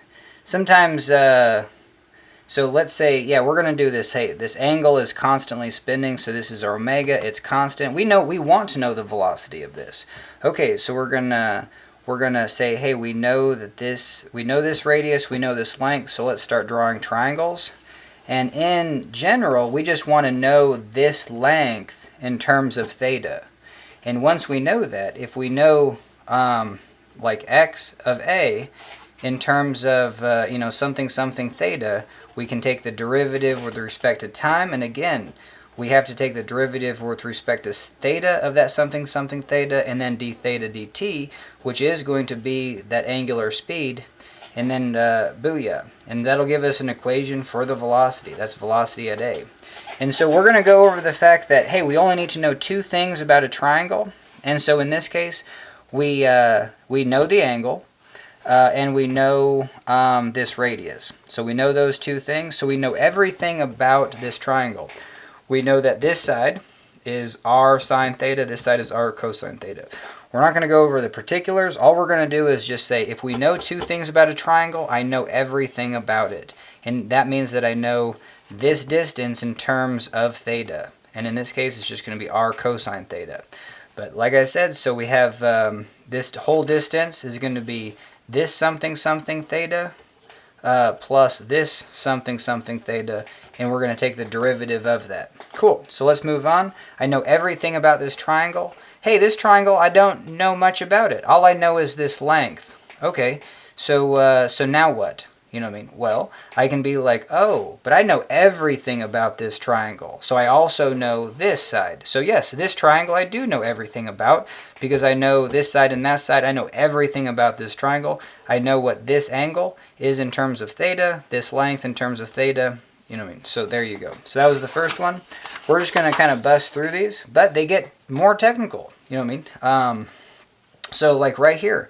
Okay, I know theta is going to be rotating, right, with the angular speed. I know this length. So just start drawing your first triangle. Okay, so if I know that, then I do know this length and this length. But then this one's tricky. It's just like, what are they asking? They're asking what's the velocity of this slider be and the acceleration of this slider be. So the first thing that I'm thinking about is, hey, I actually need like the distance of this slider. And all these problems are cool because they're just, you know, if I know this length right here, then, and I know this length, I'll just say it's xb as something something theta, then I'm just in, because I can take the derivative with respect to t, and that's obviously going to be the chain rule. You know, we already went over that. But hell yeah. So the setup is, well, I at least need to know that what this length is in terms of theta. I need to get that initial xxb something something theta, and sweet. So let's do that. So this is cool because I know this triangle. I know everything about it because I know this angle theta and I know this length. So I do know this side and this side. Okay. The triangle that I really want to know is, well, the portion of the triangle I want to know is this thing. I want to know its length in terms of theta. So then I'd be like, well, I know this length in terms of theta, and this alpha is always constant. This is given, you know, so this is a rigid structure from here to there. And so, hey, I know my two things. I know this side and this angle. So I know everything about this triangle. So yes, I do know that this length, I know I could get this length in terms of just theta. Sweet. And man, I'm almost tempted to do one right now just because, yeah, I haven't done this problem. But what we would do is we would say, all right, so I know that this is going to be L sine theta. Got it. And then so I know this and this angle. Well, don't I know this side in terms of theta? Hell yeah. This is going to be a little harder because sometimes you know the hypotenuse. And then if I know this angle, I can be like, hey, the hypotenuse cosine alpha is, or hypotenuse sine alpha is this hypotenuse, the larger number, the percent in the sine direction. If this is the angle, sun is shining on the sine, that's going to be right here. L, that's going to be equal to this length. And that length is going to be L sine theta. The other way, the pro way to do it, though, is just to know that this is the smaller side. So this is L sine theta, and I want to know the hypotenuse. So what I do is I say L sine theta, and then I'm going to multiply it, and then I know that this is my angle. I guess the hard thing is the fact that this even has a sine component. You could just be like, hey, this is the letter R. No. We'll do the letter, this is just the distance of the letter S. Cool. So what do I do to the distance of the letter S using, well, one is I know this angle. I know that the sun is shining on the sining, so this is the opposite. So I'm looking for sine alpha. I know that sine alpha is the hypotenuse over, is this distance S over the hypotenuse. But if I wanted to do that real fast, and then you can just solve for this. No, we're solving for the hypotenuse. So you would say the hypotenuse goes upstairs, this goes downstairs. But the pro way to do it is be like, okay, so I have this distance S, and I need to either multiply it by sine alpha or divide it by sine alpha. Well, if I have, and sine alpha is always a percentage between 0 and 1. So going back to what is sines and cosines? Sines and cosines are percentages between 0 and 1. So if this is the smaller number, the side, and I multiply it by a fraction between 0 and 1, I would get an even smaller number. So that makes no sense. So I need to take this number and then I would divide it by that fraction. Like this number divided by 0.5, that doubles it. You know what I mean? So I don't know. So just real fast, I mean, nothing's real fast for me, but this would be this length, sine theta alpha, divided by sine alpha. And so I'll go over that more of just like, well, how do I just quickly figure out the length of that side? Well, there you go. So this length of that side is L sine theta sine alpha. Alpha is a constant. So hell yeah, you basically have something, something, something sine theta. All this other jazz is constant, and then you're just differentiating with respect to theta for this one. All right, hell yeah. Okay, so moving on, we got a couple more. And now we'll just kind of go at rocket speed. We want to know the velocity of this point this way, so we need to know this distance. We're going to chop this triangle into right triangles, and we're going to say, hey, what about this triangle? Do I know everything about it? Hell yeah, I know one side and an angle. So I know everything about this triangle. But this triangle, I only know one thing about it. I know that this length is fixed. It'd be cool if I knew two things. But then I see that this side is connected to the triangle I know everything about. So yes, this triangle I do know everything about. And so I can get this in terms of theta. And this was obvious. I could obviously get this in terms of theta. And then we differentiate. Booyah, moving on. Alright, they get harder. This one was harder. This one tricked me. Because I was just like, well, I can draw this triangle right here. I know that this length and this angle. So I know everything about this triangle. But then when I come over here, it's just like, well, I really don't. This length changes, and this length changes. So damn it, I don't know what to do. But that's when you kind of take a step back and be like, whoa, this slider is making a 90-degree angle. You know what I mean? So, oh, this is another right triangle. And guess what? This right triangle, I know this angle and this side. So I know everything about this triangle. And is that honestly true? I know everything about this triangle. Oh, so this one I didn't even need to get this as a function of theta. And, because I was just like, well, I know everything about this triangle, so hell yeah. So I know what this side is a function of theta. And then I could use that to be like, I know this side and this side to get this side as a function. But no, if I, literally, this was eye-opening to me. Just right now, it's like, hey, this bigger triangle. Basically, all I need is this distance, which we're calling x of c. And we need to get an equation for it as a function of theta, and then we're going to differentiate it with respect to time. And obviously, that's the chain rule, d theta dt, and yep. And then this is the theta dot because it's the angular speed of this. Whoa. Okay, so that was wild. Yeah, I already know this one right off the bat. So this was kind of a simple one once you look at it like that. I already know this length in terms of theta. Let's spell it out. So we have, this is the hypotenuse. So we have this length b. We got this is my sun is shining on the sinin. I need to know the cosine component. This is the cosine component, b. So I'm going to do b cosine theta. and that's going to equal that x of c, the distance from here to c. And it doesn't matter if like, oh yeah. So there you go. So that's the distance. Cool. I was going to say something dumb, but okay, so moving on. We got the next. This one looks hard.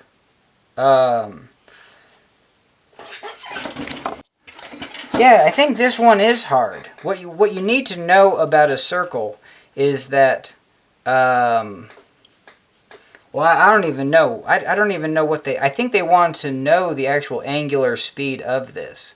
But the angular speed is totally relative to the distance it travels. Like if this thing travels a distance of its circumference, then it traveled 360 degrees or 2 pi radians. Okay, so basically all we need to know is that, hey, this distance, is this distance changing? And I guess we'll do it from here. So there's my triangle, and we're saying that we have a constant angular speed this way. And but guess what? I don't know this distance right here. So this is kind of interesting. This distance changes. So this triangle, oh, okay, perfect. So this triangle, I do know a couple things. I know the angle and I know this height. This height always stays the same. So this triangle I know everything about. Okay, sweet. So that means that I know that this distance also is a function. So if this is my distance, x of g, I know this is a function of theta. And then I can differentiate. And I can get the velocity of the center of this thing. So I can get the speed of this wheel. So velocity of g and acceleration of g. And if I know the velocity of g, then I just know that, yeah, if the velocity says it's going 1 circumference a second, you know what I mean? Yeah, if my velocity says it's going whatever this radius is, that would be 2 pi r, per second. Then obviously I know my angular speed. It's going 2 pi radians a second. So man, radians suck, but radians times radius is velocity, tangential velocity. And so with the wheel, the tangential velocity, well, wheels are awful because you have to like analyze them. If they were just spinning and not rotating, well, hell yeah, your tangential velocity would be just at the end. But with a wheel, this is 2 times the tangential, this is 0. So anyway, the velocity of the wheel itself, of the center, is omega r.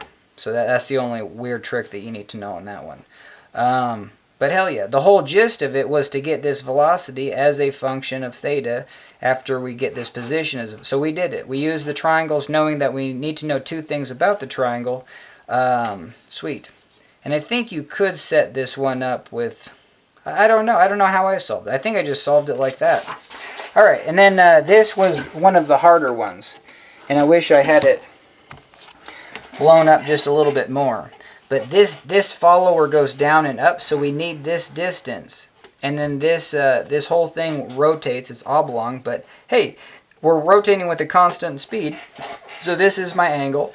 I just need to know this distance in terms of theta. So let's draw a triangle here.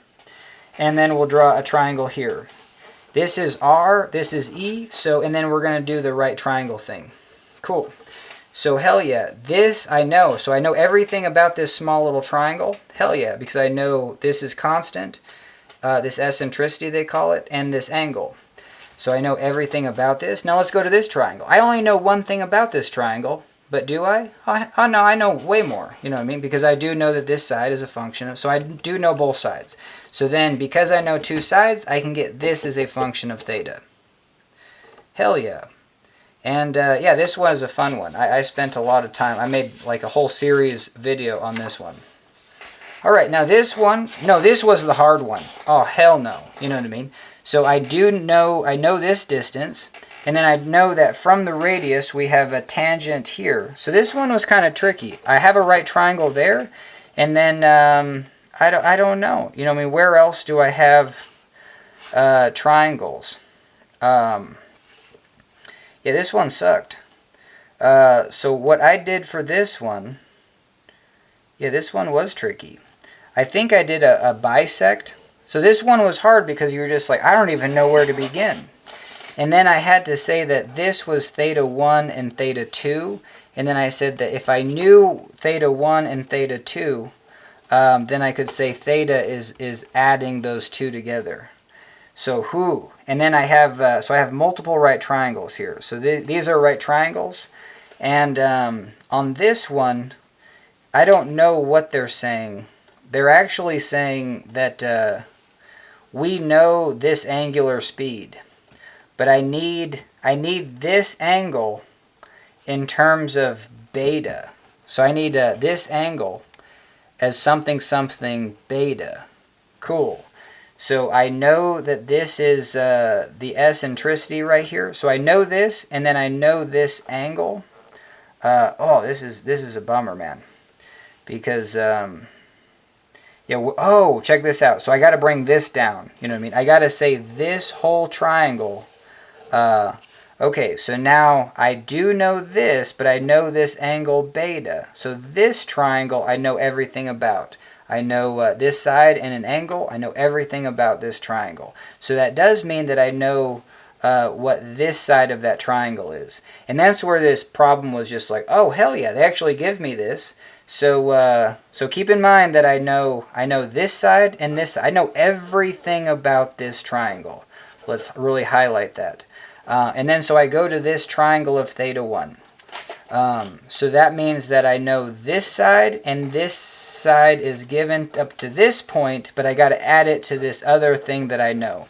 So I know this is something something beta, this is something something beta. So that means, since I know these from the Pythagorean theorem, or I mean just from knowing two things about a triangle, I know this side and this side, I know theta 1 is something something beta now. All right, sweet. And that means that I know everything about this triangle. Booyah. So now, hell yeah. So now moving on to theta 2. I don't know what theta 2 is, but I need to know two other things regarding this triangle. I know that this is the radius, and I know something about this from that triangle. So hell yeah, I know two things about this, so I know theta 2 is a function of beta. And hell yeah, now I have theta as the additive of these, and then I can take the derivative of that. All right, booyah. That was really cool because, all right, hell yeah. So we're going to move on, and I got to do some more printouts. All right, hell yeah. So we got some more printouts, and booyah. Let's do this. So I think we're ready to begin. We are going to do the chain rule, though. So, all right, so we're going to have the derivative with respect to the ratio. That's always a good thing to do, is like, just say it, I don't know, so it makes a little bit more sense. And we kind of took a step back and we're just like, well, what is this equation? Well, if we take the inverse sine of x, we get the angle. Okay, and sometimes it's better just to write it like this. Hell yeah. And then we can easily see, or you can take the sine of both sides. However you do that, we're going to get sine of the angle is equal to x. Hell yeah. And now we're going to differentiate both sides. I mean, yeah, that's kind of the interesting thing, is like no longer now if we differentiate this, take the differentiate sine theta with respect to x, with respect to the ratio, and then differentiate x with respect to x. You know what I mean? It feels like, well, we're not taking the differential equation of inverse sine anymore. We're taking the differential equation of sine theta and x. But cool. But let's continue on. Now I have theta here. I can't use my general rules of differentiation. I can't just say this is cosine of x. I can't, we can't do anything that makes no sense. So we have to use the chain rule. We say, hey, I do have a theta here, so I can differentiate sine theta with respect to theta, and then do d theta dx. Change in theta, change in the ratio. Cool. And it's just kind of interesting. We talked about how, like, we were trying to get, we were trying to get a distance, x of a or whatever, and then differentiate with respect to time, but this was a function of theta, and so we had to take this derivative with respect to theta, and then we get a d theta dt. And we just knew this to be like, oh, hell yeah, this is omega. It comes up a lot. This is angular speed. But then what we're doing is we're basically differentiating this, kind of sub thing, where we still have to take the chain rule again. And, I don't know, we're taking the chain rule here and we're getting a d theta dx. And you're just like, I don't even know, like that, like this term just doesn't come up a lot. And you're just like, I don't even know what the hell that is. But that's literally exactly what we're trying to do. If this is, if inverse sine of x is the angle, taking the differential of this angle with respect to x, these are synonymous. This is exactly what we're doing. We're taking the change in this function, which is the angle, change in the angle with respect to change, and dividing by the change in the ratio. Cool. And so these are the same. And then you can see right here, this is d theta dx. Okay, so what we're wanting is d theta dx. So wow, it just kind of like pops out. Cool. And then on this side, we're taking the differential, we're changing x with respect to x. Well, that's like the change in this might be 1, and the change in, they're going to be the same changes. So this obviously is 1. Or just, if I have x squared and I'm differentiating with respect to x, that's 2x. If I have x differentiating with respect to x, that's 1. So kind of the properties apply. Okay, sweet. So now we still have to differentiate sine theta, but that ain't too bad at all. Cool. So we're just going to say that's cosine. So now we have cosine theta, d theta dx, kind of what we want, is equal to 1. Okay, so let's get what we want on one side and what we, equals to on the other. So we have d theta dx is equal to 1 over cosine theta. Now, see how we just did all that stuff earlier on? So this can make sense. We're going to grab our triangle, and we'll be like, well, and then what was the point? The point also was to see that, hey, this equation for the angle is sine theta. So x, the x here, is equal to sine theta. So we have x is equal to sine theta. And what we need, so we have what we want. Like if you differentiate this with respect to x, that's equal to 1 divided by the cosine of the angle. Yeah, I mean, it works. This is the differential equation of this. But what we want is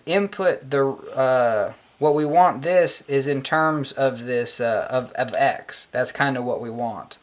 And, like, damn it, I don't know why you'd want that and why you wouldn't want this. Like, why wouldn't you just want this? Yeah, that's a bummer. I don't have an answer for that, but we're going to use all those identities that we know now, and we're going to get sine theta in terms of cosine theta. So which way do you want to do it? I mean, do you want to just go for it, cover this up, and know that this is cosine? And we can be like, okay, that's going to be the square root of 1 minus sine squared theta. Cool. And then I'm going to say that sine squared theta is x squared. So sweet. So this is going to be the square root of 1 minus x squared. So cosine of the angle is square root of 1 minus x squared. So I can say, hey, what we want is 1 divided by the square root of 1 minus x squared. And we did it. We found the derivative of the arc sine. All right, booyah. And like I said, I might make little mistakes, so just check this in this book. And if I made a mistake, go find where I made the mistake, and it's not going to be that big of a deal. All right, so we're going to do arc cosine. And let's try to go a little bit faster now. So we have, so just like, let's take a look at the equation. We know that inverse or arc cosine of x is the angle. We know that cosine of that angle is x. Cool. And then, like, we're definitely going to need this because we're going to get stuff in terms of theta, and we got to use this only little thing and get it in terms of x. Hell yeah. We're going to differentiate this with respect to x. Well, actually, we're going to get it like this and differentiate. So we're going to have differentiate cosine theta with respect to x is equal to dx with respect to x. But we can't do this because we have theta here.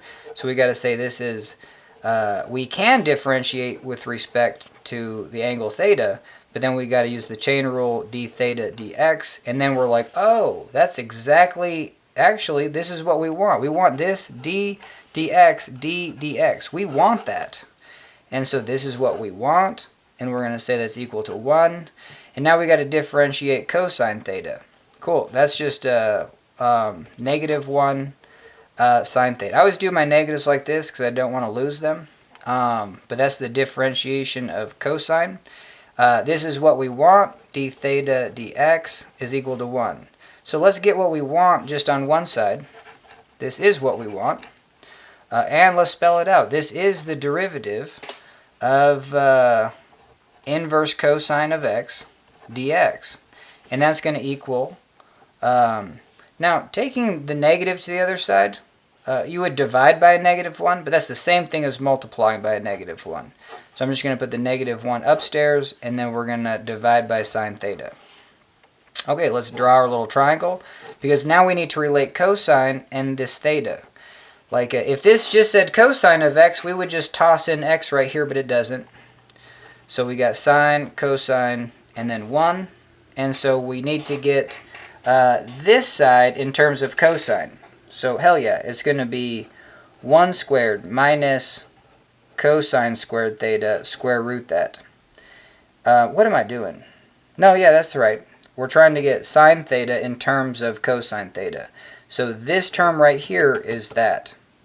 And then we can see that x squared is cosine squared theta. So we're going to input that in, 1 minus x squared. All right, booyah. So this term is sine theta. And so we're going to input it right there. So we have negative 1 divided by the square root of 1 minus x squared. All right, hell yeah. So going from easiest to hardest, like easiest, next easiest, I think tangent, I don't know, I think tangent and cotangent are going to be easier than arc cosecant and arc secant. You know what I mean? Because the identities get a little bit interesting. All right, so let's move on. We're going to do arc tangent now. All right, booyah. So same thing. Well, I guess we'll just write it as it is. And we're going to be inverse tangent of x. Cool. We're going to take the derivative of this. I don't even know what this function is, so that's what we're going to say. Hey, theta is equal to inverse tangent x. Then I can say, oh, tangent theta is equal to x. And hell yeah, we're going to use that later. Cool. We're going to differentiate this. Because we can also say this is sine theta cosine theta is equal to x. And hell yeah, I can differentiate that side. I know how to do that. But we're going to differentiate with respect to x. That's the only thing. You know what I mean? So we have thetas here. We don't have x's. So we have to use the chain rule. This side, though, we differentiate. You have to differentiate with respect to the same thing on both sides of the equation. Okay? But you get to use the chain rule here. So you get to use d theta, sine theta cosine theta is equal to, all right, well, let's just do this one. This is just equal to 1. Oh, my bad. I always miss the chain rule. It's really easy to miss the chain rule. You can't just do this to this and be like, oh, they're all equal. Hell no. You have to use the chain rule. So you got to go the change in this divided by the change in angle is equal to the change in angle divided by the change in x. Hell yeah. And then we realize, oh, that is what we want.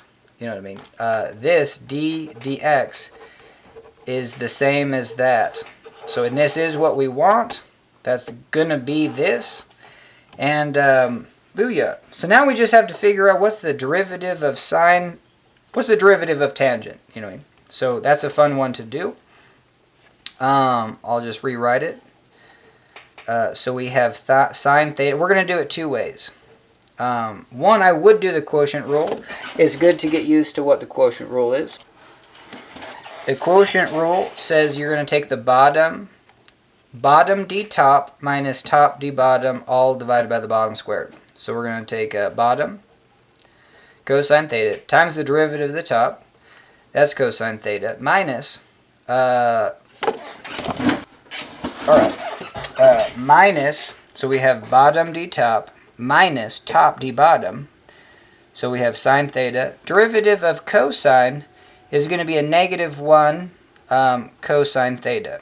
And again, let's do those derivatives. So if I have the sine graph here, hell yeah, it's going to be a slope of 1. So this is sine theta. The derivative is going to be a cosine because cosine starts at 1. Cosine of 0 is this slope. Cool. And then cosine goes like this. So sine of 0 is 0. That's the slope right there. But it's going to be a negative slope all the way along its path. So that's going to be the negative cosine. Sine, derivative of cosine goes to negative. I didn't even write it right. Derivative of cosine goes to negative sine.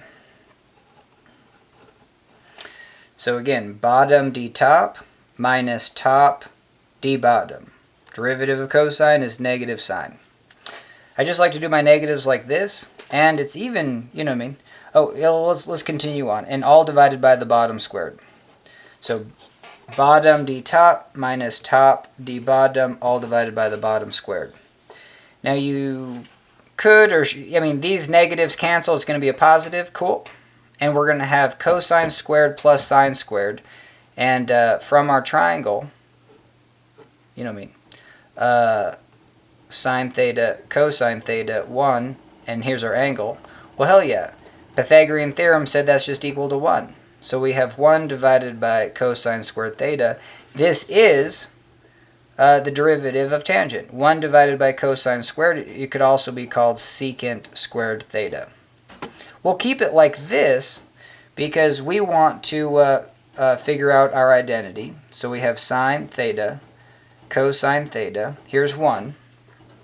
And, well, don't we know that cosine squared theta, like if, using the Pythagorean theorem, don't we know that this side is just this side minus this side?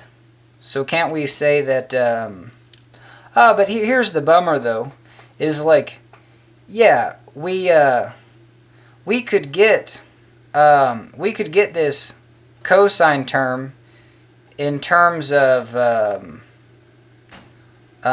sine and 1. We could change this term to get it in terms of 1 and sine, but that's not helpful because we need all we have to know is that x is tangent of the angle. But I mean, we could take a step back here because instead of just doing this like a magic trick, what does this mean? Let's draw this in. So we're just going to draw a triangle. Here's our angle theta. Tangent means this opposite over. And then here's the other thing. If this is the angle, we take the tangent, we're going to get a ratio. Well, if this is a ratio, let's write it. Tangent is equal to x divided by 1. So this is the ratio. Okay, so let's write it out. This is x, this is 1. Opposite over adjacent. And booyah. Now we even know what the hypotenuse is if we want it.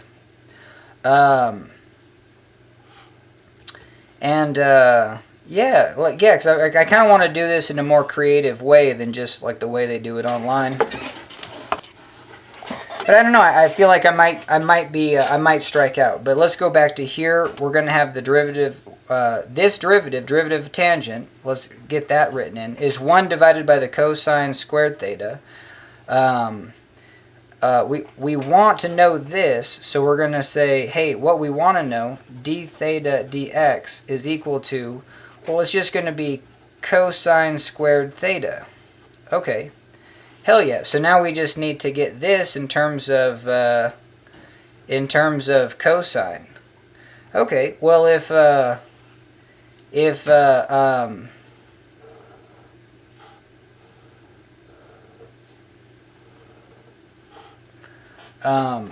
and we need to get this in terms of x. See, cosine right here, we just have it in terms of 1, but it's not in terms of x. You know, so that's the other thing, is this isn't a unit triangle. You know what I mean? We set it up as the ratio is x over 1, but this isn't a unit triangle. If this is 1, this hypotenuse is larger than 1. So we have to actually solve this triangle, and let's do it. So this triangle is the square root of 1 plus x squared.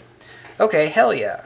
And now if we want to make this a unit triangle, we have to divide everything by the square root of 1 plus x squared. So this is a different way to do it. Because this number is more than 1. This is 1. If this number is 1 and this is a right triangle, this hypotenuse has to be larger than 1. To make this a unit triangle, you take this, you get the hypotenuse to equal 1. And so I'm just getting excited. I can slow down a little bit. So hell yeah, to get this equal to 1, you just divide by this same thing. And with a triangle, you just have to make sure you divide everything by the same thing. And, you know what I mean? And it just resizes itself. It stays the same shape. So we're going to redraw this triangle. And we're going to say that this is 1. And this is going to be 1 divided by 1 plus x squared. And this is x divided by the square root of 1 plus x squared. What we're interested in is this cosine term. But we have to square this. Okay, so here is the cosine of the angle, and if we square it, well, we're going to have 1 squared divided by this squared, which is just 1 plus x squared. So you get 1 divided by 1 plus x squared, and that is the answer to this one. Okay, so we're going to do the derivative of tangent in a different way, and we're going to do the identity in the different way, the kind of the more classic way. I think this is the cooler way. It's the higher understanding because you're using Pythagorean's theorem. And that's the thing. When I got into trigonometry, I was just like, why am I forgetting about Pythagorean's theorem? It just seems like everything's all about sines and cosines, and you don't realize, you know, to like kind of switch back and forth. Because you don't know, I still don't know when and where, but we're obviously making this video, so obviously, yeah, that's the thing about learning. You're just like, oh, I think I know too much. Don't know anything. Alright, so we're going to redo this one. Hell yeah. And so we can say, we're going to get this as, we're going to get tangent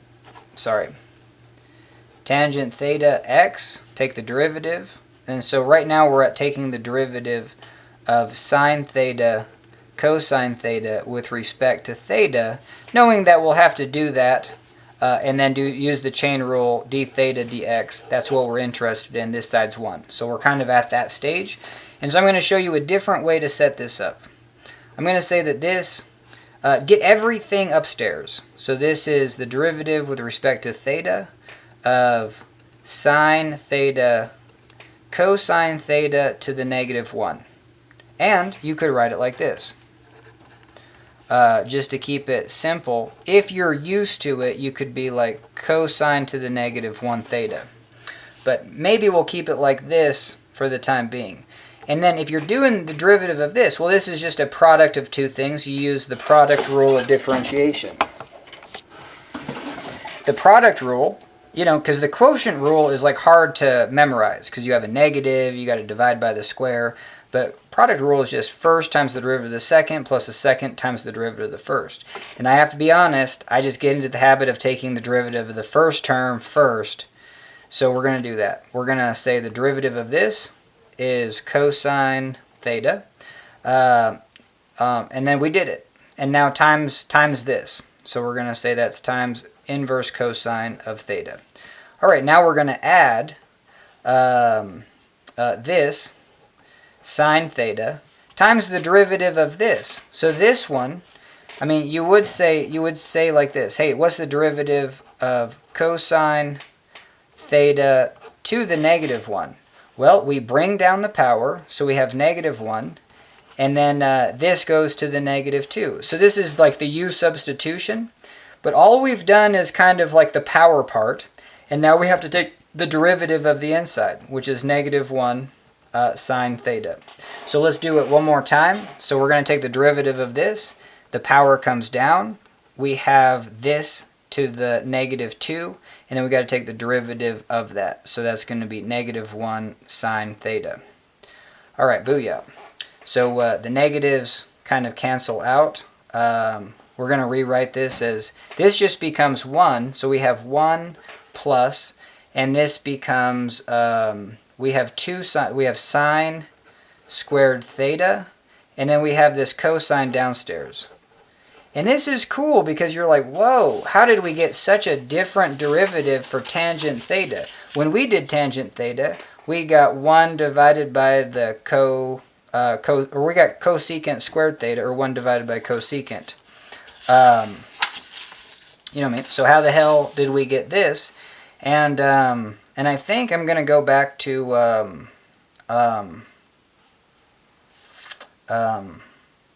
I don't know, but this is 1 plus oh no, this is 1 plus tangent squared theta. Okay. Yeah, it's like, how did we get that? I'm sure you can go back to the little triangle, or what people do is they go right to the identity. Sine squared theta plus cosine squared theta is equal to 1, and knowing that we can divide any of these things by a sine squared or a cosine squared, tangent is sine squared theta cosine, so let's do that. Let's take the cosine and divide by, let's take the sine component and divide by cosine squared theta, and do that to this whole thing. Okay, so this is what we want. This becomes tangent squared theta. This becomes 1, and this becomes, cosecant, or just 1 divided by cosine squared theta. So this is either secant squared theta or 1 divided by cosine squared theta. Cool. Now we can see that, and I don't even know why I'm doing this. I'm just making up identities, but we really don't even need to. We got to this part, we identified that it's 1 plus tangent theta squared, and we just need to relate this to x. Sure, we can't relate this to x, but we can relate this to x. Cool, so that's what we do. And my apologies. My apologies on that one for not just realizing that right off the bat. So we're going to input this in. This is going to be 1 plus x squared. And now where this was our derivative of tangent, so let's go back over to, you know what I mean, we're differentiating this with respect to theta using the chain rule to get what we want. We need to get what we want all on its own. And so we're going to do 1 divided by whatever we just came up with there, which was 1 plus x squared. Okay, hell yeah. So that still wasn't even the way that people do it. So let's do it one more way. I mean, the classic way that people do it online is theta tangent x. Oh, what the hell? Is tangent theta is equal to x. Take the derivative. We know that we have to use the chain rule, so we're going to have 1 over... And sometimes, how do you do this fast? Well, you know this is sine, and this is cosine theta. Using the quotient rule, this becomes cosine squared theta. The top just goes to 1 because we've already done it. And that's kind of the fast way to be like, what's the derivative of tangent? We'll just look at it in terms of this, noting that you're using the quotient rule. This goes squared on the bottom, and the top just turns to 1. Now the derivative of cotangent theta, we'll get to that in a second, this top will go to 1, but it'll go to -1. All right. So this is, and then it's what we want, d theta dx, and this is going to equal 1. And so when people get here, now they get this to the other side, so they get d theta dx is equal to, and I think, what the hell do they even do? Yeah, they get this over here as cosine squared theta.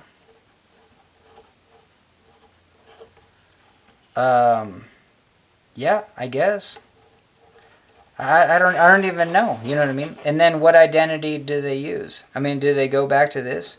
Sine squared theta plus cosine squared theta is equal to 1. Knowing that you know what cosine squared, but you need to get it in terms of tangent. Oh man, that's kind of an interesting. I'm kind of at a... how do they do that? Oh, that's fascinating. Oh yeah, now I remember. They hella don't get it like this. They make sure it's like this. You know what I mean? So so let's not do this step. So you're identifying over here, and hey, I can divide this by cosine squared theta. Cool, that is that term, so let's do that to this entire thing. So this is the classic. It's just kind of interesting. There's kind of like, you know, a bunch of ways to get there. But now we'll say this goes to 1. This goes to that tangent squared theta.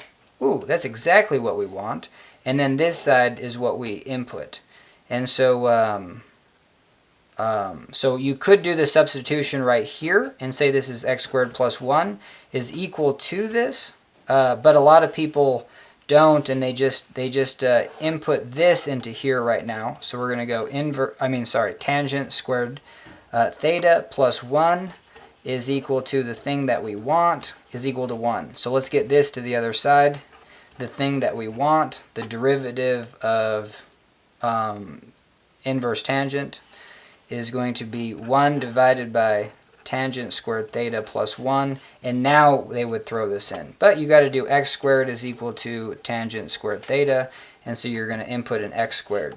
So 1 x squared plus 1.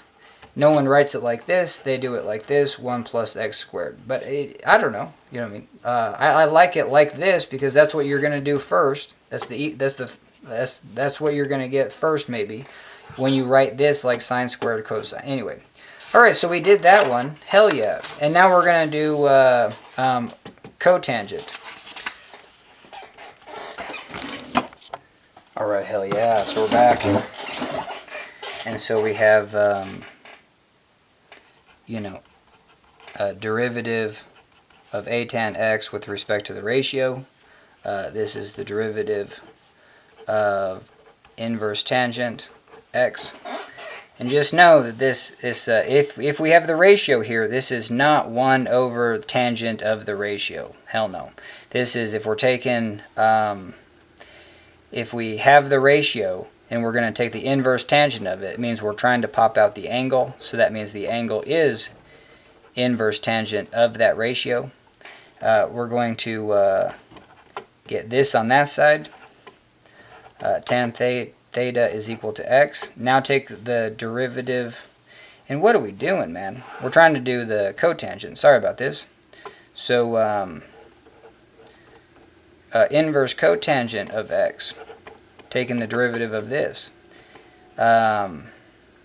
This is the same thing as the angle, so minus the derivative, that's the equation, taking the derivative of both sides. Sweet. But we're going to try to get this, this cotangent over here, so we're going to have cotangent of the angle is that ratio, and now we're going to take the derivative with respect to x. This is theta. We got to use the chain rule. So we got to go d theta cotangent of theta, d theta dx. Cool. That's exactly what we want, d theta dx. And then we got dx dx. This just becomes 1. And we're going to take the derivative of cotangent. cotangent theta is cosine theta sine theta. Just remember that tangent of the angle is sine theta cosine theta. So yes, 1 divided by tangent of the angle, it's 1 divided by that ratio, is cotangent of that angle. So that's why I just don't like this -1 for being the inverse, taking the ratio and turning it into an angle, where you have the ratio itself, and then you can just, invert it. The reciprocal of tangent is cotangent. So yeah, this is the one we're interested in. Cotangent is cosine theta divided by sine. So we're going to take the derivative with respect to theta of cosine theta sine theta. Now this will be a good one to use the quotient rule, because you'll see how the top will cancel. So we're going to take bottom d top, which is -1 sine theta, minus top cosine theta d bottom, which is just another cosine theta. Cool. So we have a -1. I like to factor that out. And then we're going to have sine squared theta plus cosine squared theta. That's the part that equals 1. And I apologize. I mess up on differentiation. I don't even do all the steps. So we're differentiating this. It's a quotient rule. Bottom d top minus top d bottom, all divided by the bottom squared. So we're going to have sine squared theta. This goes to 1, so we have -1 divided by sine squared theta. That's going to go right here. -1 sine squared theta. And just know, it doesn't have to be negative. It can be a -1 multiplied by just 1 divided by sine squared theta. Hell yeah. Is what we want dx. So typically what people do is you get to here and then do that identity. You're going to take sine squared theta plus cosine squared theta is equal to 1. And you're trying to get 1 divided by sine squared. So here's a 1. Let's just divide it by sine squared theta. And then you do that on both sides. And this goes to 1. This goes to cotangent squared. Oh, and then but that's the other thing. Is obviously you're using this as your relationship. It just happens to be when you do this identity, you know what I mean? It just pops out the fact that cotangent squared, you're going to get 1 plus cotangent squared theta is equal to 1 divided by sine squared theta. I mean, it's not like a coincidence, because we can go back to just how triangles are related. And it goes back to the fact that I think we should almost pause for this one to really, put into action what my mind is thinking. That just because this, pops out this kind of perfect little identity, and it seems like a magic trick, it doesn't have to be. So what we would have is, but just to kind of finish this one, we would have this is equal to 1 plus cotangent squared theta. If we have x squared, that's going to be cotangent squared theta. And so let's just do this right now. We can do the substitution right now. This is 1x squared is equal to that. So cool, we're going to have 1 plus x squared right here. This is what we want. So what we want is going to be, we're going to have that -1, get the -1 across, and then we're going to have this, we got to divide it downstairs. So we're going to have 1 plus x squared. And that's it. It looks identical to inverse tangent. It's just with a negative because of that. But yeah, so what we want to do, like where we're going with this, is we did the differential. We differentiated cotangent of the angle. And we got something with sine. You know what I mean? That's all we need to know is something sine theta. And what we want to know is that, we have a cotangent, theta. And I need to relate cotangent and sine.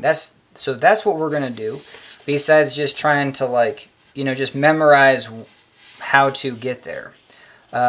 Cool. So we're going to draw our triangle. Here's our angle. Here's sine theta, cosine theta. Here's our hypotenuse of 1. If we know that cotangent, so we know that cotangent of the angle is x. What is cotangent? Cotangent is, or what is this ratio? Cotangent of the angle or this ratio? These are both equal, you know, so we're saying that's equal to adjacent divided by the opposite. So hell yeah. So now we know that, oh, and so this is a ratio. So we have x divided by 1. So now we can draw a separate triangle. Even though this is a unit triangle, cool, we're going to draw a separate triangle, and this specifically states that the adjacent is x, the opposite is 1. So we're going to have x, 1. Okay, we're going to identify that this is not a unit triangle. If this side is 1, the hypotenuse is definitely larger than 1. But we're still going to solve for the hypotenuse. That's going to be this squared plus this squared. Square root that. So we're going to have the square root of 1 squared plus x squared. I'm just going to not do the square root for, what the hell. Anyway, 1 plus x squared, square root that. Hell yeah, that's that. Now, like I just said, this isn't a unit triangle. This is larger. So we need to make this a unit triangle. The easiest way to do that is divide this by 1 squared plus x squared. And you're going to divide everything by 1 squared plus x squared.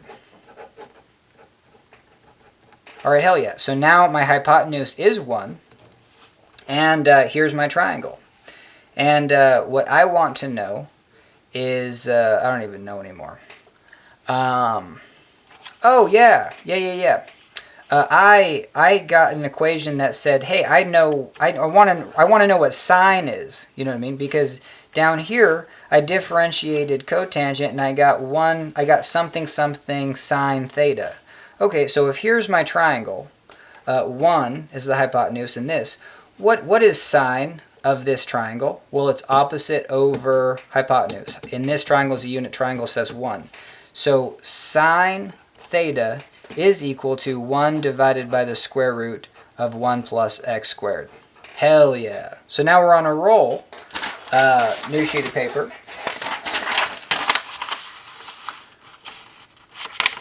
So yeah, this is just kind of taking baby steps. Hey, I got this.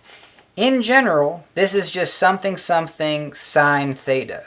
But then as we take a closer look, well, it's a sine squared theta. Okay, I said this was sine theta. Let's figure. Alright, hell yeah, it doesn't happen often, but my camera only records for 10 minutes. But maybe it's just good for you because, yeah, we got to here. Like, where did we end up? Yeah, we figured out what sine theta was. And then what we have is sine squared, so we're just going to square it. Cool. I mean, obviously, you just get rid of the square root. We're going to have 1 divided by 1 plus x squared. Cool. And I just showed that squaring, you can square the top, square the bottom. Cool. But then on closer inspection, we have 1 divided by the sine squared theta. That's just going to flip that upside down. So 1 divided by sine squared theta is just 1 plus x squared. Hell yeah. So now we're going to actually put this back into our equation. I went, what did I do? Oh, yeah, anyway, so we have negative 1 here, 1 plus x squared, because that's going to be 1, yeah, that's that thing. And then this is what we want, and then that's equal to 1. And then I just use this portion to be like, hey, what we want, you know, we're going to get all this stuff to the other side, but what we want is the derivative of cotangent of the ratio with respect to the ratio. The derivative of the inverse cotangent is the derivative of that angle. You know what I mean? So, what the hell? But anyway, so that's the answer you get, and cool. So it's just kind of a different way to get there. Man, I'm bummed my camera cut out, especially since I was on a roll. But hell yeah. So now that was the first 4. Now I think we're going to do the next 2 hardest. So let's dive in. All right, hell yeah. So we're back. And yeah, let's get to it. And on this one, I want to use kind of all the fundamentals. Using that triangle, getting a unit triangle. I think that's just real good. And hopefully it'll help us out on this. So we have the derivative with respect to x of cosecant, inverse cosecant of the ratio. And then, you know, we have to just put this out to the side and be like, what the hell is this? Well, this is the angle. Cool. So then I can say the cosecant of the angle is that ratio. Oh, man. All right. Now we got a little more juice. All right. It's fun to use up a pen just because it feels like kind of a milestone. But damn, you know, I mean, these pens are no longer $1 anymore. Almost $1.50. $1.25 at least. Sweet. So now we have this, and we're going to take the derivative of both sides. So we're going to have, and then we know that we can't take the derivative of this side with respect to x because we have a theta there, so we're going to use the chain rule. So we have derivative with respect to theta of cosecant. Hell yeah, that'll work. And then we just need to know that what the hell is cosecant? That's going to be 1 over sine theta. That's cosecant. Cool. So since we're taking the, well, I guess we'll just spell it out. So we have d theta dx is equal to, now that side is dx dx. Cool. This is just 1. So where the hell even are we? We're taking the derivative of this with respect to x. Hell yeah. So there's the x right there. We have to use the chain rule for this one. Okay, hell yeah.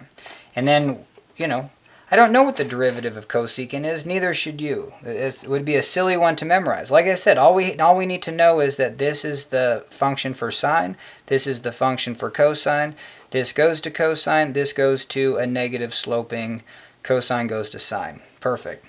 So we're going to take the derivative with respect to theta of 1 divided by sine theta. We'll use the quotient rule, but we'll also use that power rule too. So we have d theta dx is equal to 1. This is what we want. Hell yeah. So this, as a quotient rule, is going to be bottom d top, sine theta, derivative of 1 is 0, minus top d bottom. So that's going to be cosine theta, all divided by the bottom squared. Cool. So this looks like it's going to be negative 1 cosine theta divided by sine squared theta. Alright, now let's do it the other way. Let's bring this upstairs. So it's going to be sine theta to the negative 1. This would be the way that you would want to do it for a little while, but you can still just get into it. You can just write it like this. But the derivative of this, the power rule. So we're going to bring down the power. Sine theta goes to the negative 2, and the derivative of the inside, which is just goes to cosine theta. So this is negative 1 cosine theta divided by sine squared theta. And we get the same thing.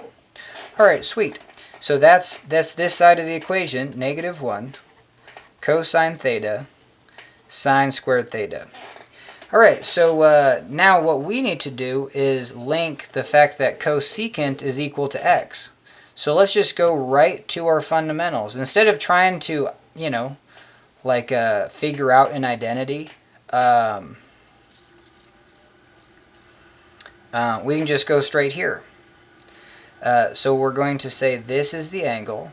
The cosecant, and let's write this as a ratio, x divided by 1. Hell yeah. Cosecant is the hypotenuse divided by the opposite, because it's the opposite of sine. Sine is opposite divided by the hypotenuse. This is hypotenuse divided by the opposite. Hell yeah. We've identified that this is not a unit triangle. You know what I mean? So we can make it into a unit triangle in a second, but let's solve for this side. This is the larger number, so we're going to have x squared minus 1 squared. Square root that. Hell yeah. So now we're getting good. And now we're going to make this a unit triangle. So I'm just going to draw another triangle, and we're going to say we have to divide this. We're going to say x divided by x is 1. So this is 1, and then this is going to be 1 divided by x, and this is going to be the square root of x squared minus 1 divided by x. All right, now we can figure out what we want. You know what I mean? 1 is we have a cosine. Well, that's just going to be this term. So let's write that in. So we have negative 1. We have the square root of x squared. Oh, my bad. No, I don't even know what the hell I'm doing. Okay, what is cosine? Cosine of an angle is the ratio. This is, oh, no, my bad again. Holy hell. No, of course, yeah. I was being like, no, this is the ratio. Well, yes, it is. You know what I mean? If this is the angle, the cosine of this is this divided by that. Cool. It's square root of x squared minus 1 divided by that. And I really didn't, now I realize I didn't even need to get a unit triangle. I could go right to here and be like, what's the cosine of this angle? It's adjacent divided by the hypotenuse. Cool, that's exactly what this is.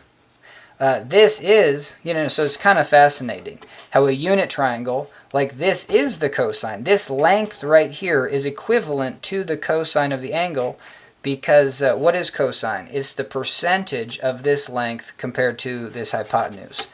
And when the hypotenuse is 1, that percentage equals this length. And it's not a percentage. It is a percentage, but the fractional whole between 0 and 1. If this is 0.866 with a 30-degree triangle, that's 86.6%. So it's still a percentage in that regard. But it's just fascinating. I didn't need to get a unit triangle. So instead of doing sine squared, but yeah, we could do sine squared in two different ways. Because if we know this is the unit triangle, we could say that sine squared is equal to this squared minus this squared square root of that. So that's the one way that we could get sine squared theta. That's going to be 1 squared minus 1 divided by x squared. I'm just going to do it just, you know, this squared is the top squared divided by the bottom squared. And the top squared is just 1, so hell yeah, and then it's the square root of that. So sorry, I'm just skipping a couple steps. I usually don't do that. But now let's do it from the perspective that, hey, I just want to find sine theta. Well, that's literally just this. Or if you come over here, no, I'm sorry, that's this one. Sine theta of this is opposite over hypotenuse. That's 1 over x. But when it's a unit triangle, hell yeah, that's just going to be 1 over x. And then if we square this, sine theta squared is just 1 over x squared. All right, sweet. And it's just fascinating that sine theta squared is also the square root of 1 minus 1 divided by x squared. So yeah, that is very fascinating. Wait, did I get that right? Yeah, I wanted to know what, I don't even think so. I think I was going for cosine. I think this one is wrong. If I wanted to, so let's redo this. Sorry, I made an error. If I wanted to know what sine squared was, this is the squared. So sine squared is going to be 1 squared minus cosine squared. So this would be 1 minus this squared, which is x squared minus 1 divided by x squared. Okay, hell yeah. So that's what we would get here. You could FOIL this through, and you would have, this would be 1 minus 1 divided by x squared, and you'd have 1 minus 1. So 1 minus 1, yeah, did we do that right? Oh, I think we still have to do this. Oh, I hate negatives. Absolutely mind-melting. Yeah, I think you have to. I don't even know. Yeah, this is so fast. Let's slow this down. This is where I'm trying to find a system with negatives. I'm saying that. So let's redo this. So if here's my unit triangle, this is the sine component. We're using Pythagorean's theorem that says a squared plus b squared is equal to c squared. And I'm just going to say this is the a part, and this is the sine squared part. So I want to get this isolated. So I'm going to say that's the hypotenuse minus this. Oh, And I messed up on the square root part. If I'm trying to find sine squared, it's just this hypotenuse minus the other side. Holy hell. So we kind of messed up twice. That's all right. So sine squared theta is just the hypotenuse minus this side.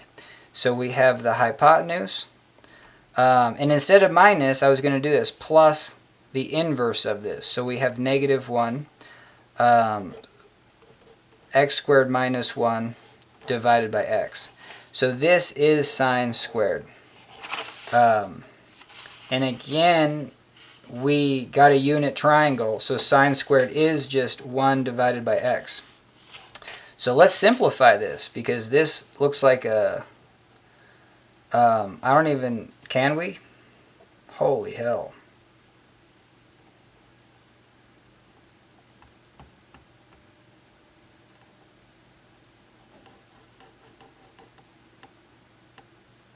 Yeah, maybe. Yeah, how do we get from... Yeah, that's so interesting. Oh, no. If this is sine. So if we want this to be squared, it's going to be 1 over x squared. So these two things would be the same. So let's use our math skills. This is outside of the exponent. We want to get it inside the exponent. We do that by squaring it and then taking the square root of it. Because we did that, we're going to ignore this negative 1. Because we did that, we can get it inside that thing. So now we're going to have x squared minus 1 divided by x squared. Okay, hell yeah. Now we can say that this is x squared divided by x squared minus 1 divided by x squared, which is 1 minus 1 divided by x squared. We still have the square root that.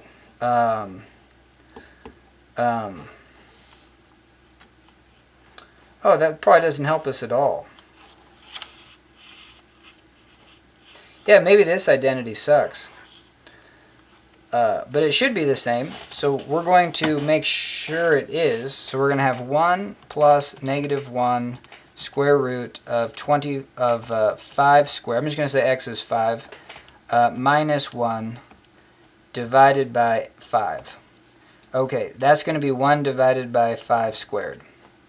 No, so I think we made an error somewhere. Let me pause. All right, sometimes you get down a rabbit hole, but that's all right. We're going to go back to what this ratio is. It's going to be the hypotenuse divided by the opposite. So we made that ratio x divided by 1. We got this side by saying the hypotenuse squared minus this side squared, square root that. So we're good to go there. We turn this into a unit triangle. So we're good to go there because this is 1 divided by x, and this is this divided by x. We said that the sine squared is just this squared. So we're going to have 1 divided by x squared. But that's also, this side squared is this minus this. No, is that right? No. This squared. So, that's where I was messing up. Holy hell. Yeah, this squared is this squared minus this squared. We just don't take the square root of it. So if we want to get this side squared, this sine squared side, we're going to take 1 squared minus this squared, which is x squared minus 1 divided by x squared. Hell yeah. And then so we're back to this, and we have 1, I'm going to say this is 1 plus a negative 1 multiplied by x squared minus 1 divided by x squared. I'm just going to keep this in brackets, and I'm going to say this is 1 plus negative 1. This now is going to be 1 plus negative 1 divided by x squared. I'm just trying to get rid of all the negative signs. Now I can FOIL this through, and we got 1 plus negative 1, and this is going to be plus 1 divided by x squared. And I don't need the brackets anymore. 1 minus 1 is, so this just goes to 1 over x squared. Holy hell. Okay, so the cool thing about doing it this way is that we don't have to have any fancy identities. But that whole thing was just to say that sine squared theta is 1 over x squared. And we really don't even have sine squared theta. We have 1 divided by sine squared theta. So we have 1 divided by sine squared theta is just x squared. Cool. And then let's go back to what our cosine was. Our cosine was...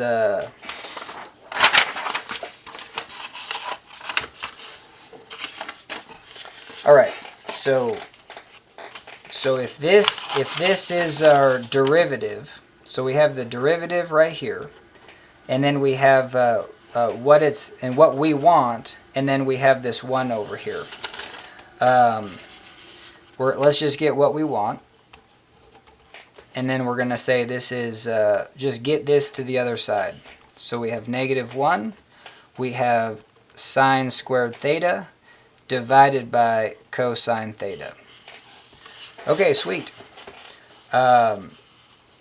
What we said this whole time was, now let's just use this unit triangle. So we're going to have this squared. So we're going to have -1. We're going to have x squared. All right, now let's figure out what the cosine is. The cosine is this, but it's on the bottom, so we're just flipping it. So then up top, we're going to have x, and then on the bottom, we're going to have the square root of x squared minus 1. Hell yeah. So one of these x's cancel, and the derivative of this is going to be -1 x square root x squared minus 1. All right, hell yeah. And like I said, if I made a small error, if this isn't minus, I think it is, you know what I mean? I'm not even going to look up the actual answers. You should do that. But all we're going over is the necessities of getting to the answers and making it make sense, you know? So, booyah. So we did it. We only have one more. We have the arc secant of x. But this was sweet because we didn't have to use any fancy identities. You know what I mean? We just went straight for this. And so, yeah, that was kind of cool. And I'm sure you could use the identities, but I'm about done with this video. So I'm going to know that this is the legit way. Getting a unit triangle and then making your... And then that's how you can get this x in terms of these other two values. And it goes back to kind of the statement... when working with triangles, it's like, hell yeah, if you know two things about the triangle, I don't know, you kind of just know everything about the triangle. So, all right, hell yeah. So we got one more, and we're going to take the derivative with respect to x of inverse secant of that ratio. Cool. So we know that the angle of a triangle is after you take the inverse secant of the ratio of the secant. If you have this ratio, so cosine is adjacent over hypotenuse, so secant must be hypotenuse over adjacent. Cool. We're going to take the derivative of both sides. No, we're going to get the secant over here. So we're going to go secant of this angle is equal to x. This is what we're going to be using after taking the derivatives to get back to everything as a function of x. All right, now we're going to take the derivative of this. Let's see if we can just kind of do it all in one go. We're going to have the chain rule. So with respect to theta of secant, what is secant? Secant theta is 1 divided by cosine theta. Sweet. So I'm going to write 1 divided by cosine theta. Using the chain rule, we have d theta dx. This is what we want, and that's going to equal the derivative of x with respect to x. That just is 1. The derivative of cosine theta, yeah, let's not use the quotient rule. Let's use the power rule of integration. Power comes down. This goes to the -2 power, and then take the derivative of the inside. So that's going to be -1 sine theta. This becomes sine theta up top, cosine squared theta down below. Let's get ready for our triangles. And that's the derivative. That goes right here. So we have sine theta, cosine squared theta. And why not just go for it? You know what I mean? Let's get this to the other side. So we have d theta dx is equal to, this side is just 1. So we're going to go cosine squared theta divided by sine theta. Now this is the answer, but we want it in terms of x. So we're going to go to our triangle. All right, hell yeah. So we're back. And we're going to set up the unit triangle. This is our ratio. And so we're just going to write that ratio as a ratio. X over 1. We're dealing with secant. Oh, and I probably messed up. No, I didn't. Hypotenuse over adjacent. Secant is related to cosine. Cosine is adjacent. So, but in this case, we're hypotenuse over adjacent. So we have x divided by 1. Not a unit triangle, but we're not going to make the unit triangle on this one. We're just going to go for this side. This is going to be the hypotenuse squared minus this side squared, square root that. All right, booyah. And now we're just going to go for what is cosine. A couple ways. I mean, we could do it two different ways. We could say, what is cosine squared? Well, cosine squared is going to be x squared minus this squared, which is just minus x squared minus a minus. So it's going to be plus 1. All right, hell yeah. So, I mean, that was pretty easy. Cosine squared is just 1. And we can see that just by saying, hey, what is... no, I'm going to confuse myself. Cosine is also... is that right? Let's redo that. So cosine squared is going to be x squared minus this squared, which is, yep, that's going to be just 1. Is that right? I feel like I'm wigging out. Because let's make this a unit triangle, just so I don't lose my mind. That's going to make this 1. This is going to make this the square root of x squared minus 1 divided by x, and this is going to be 1 divided by x. So in this case, cosine squared is just 1 divided by x squared. For the life of me, I don't know why I'm messing up the Pythagorean's theorem. Maybe I messed up the ratio. I don't think so. Secant is the ratio of hypotenuse divided by the adjacent. Okay, we're good there. This side is the hypotenuse squared minus this side squared, square root that. It's good there. And this is the unit triangle. So this is the cosine component. It's the adjacent component. And we're saying we're squaring it, so that's what we're going to get. Let's just move on with life. So the sine part is going to be this part, but we're inverting it. So we're going to have x divided by the square root of x squared minus 1. And so this just becomes, anyway, one of these x's goes away. So we're 1 divided by x square root x squared minus 1. And hell yeah, so that is the derivative of secant.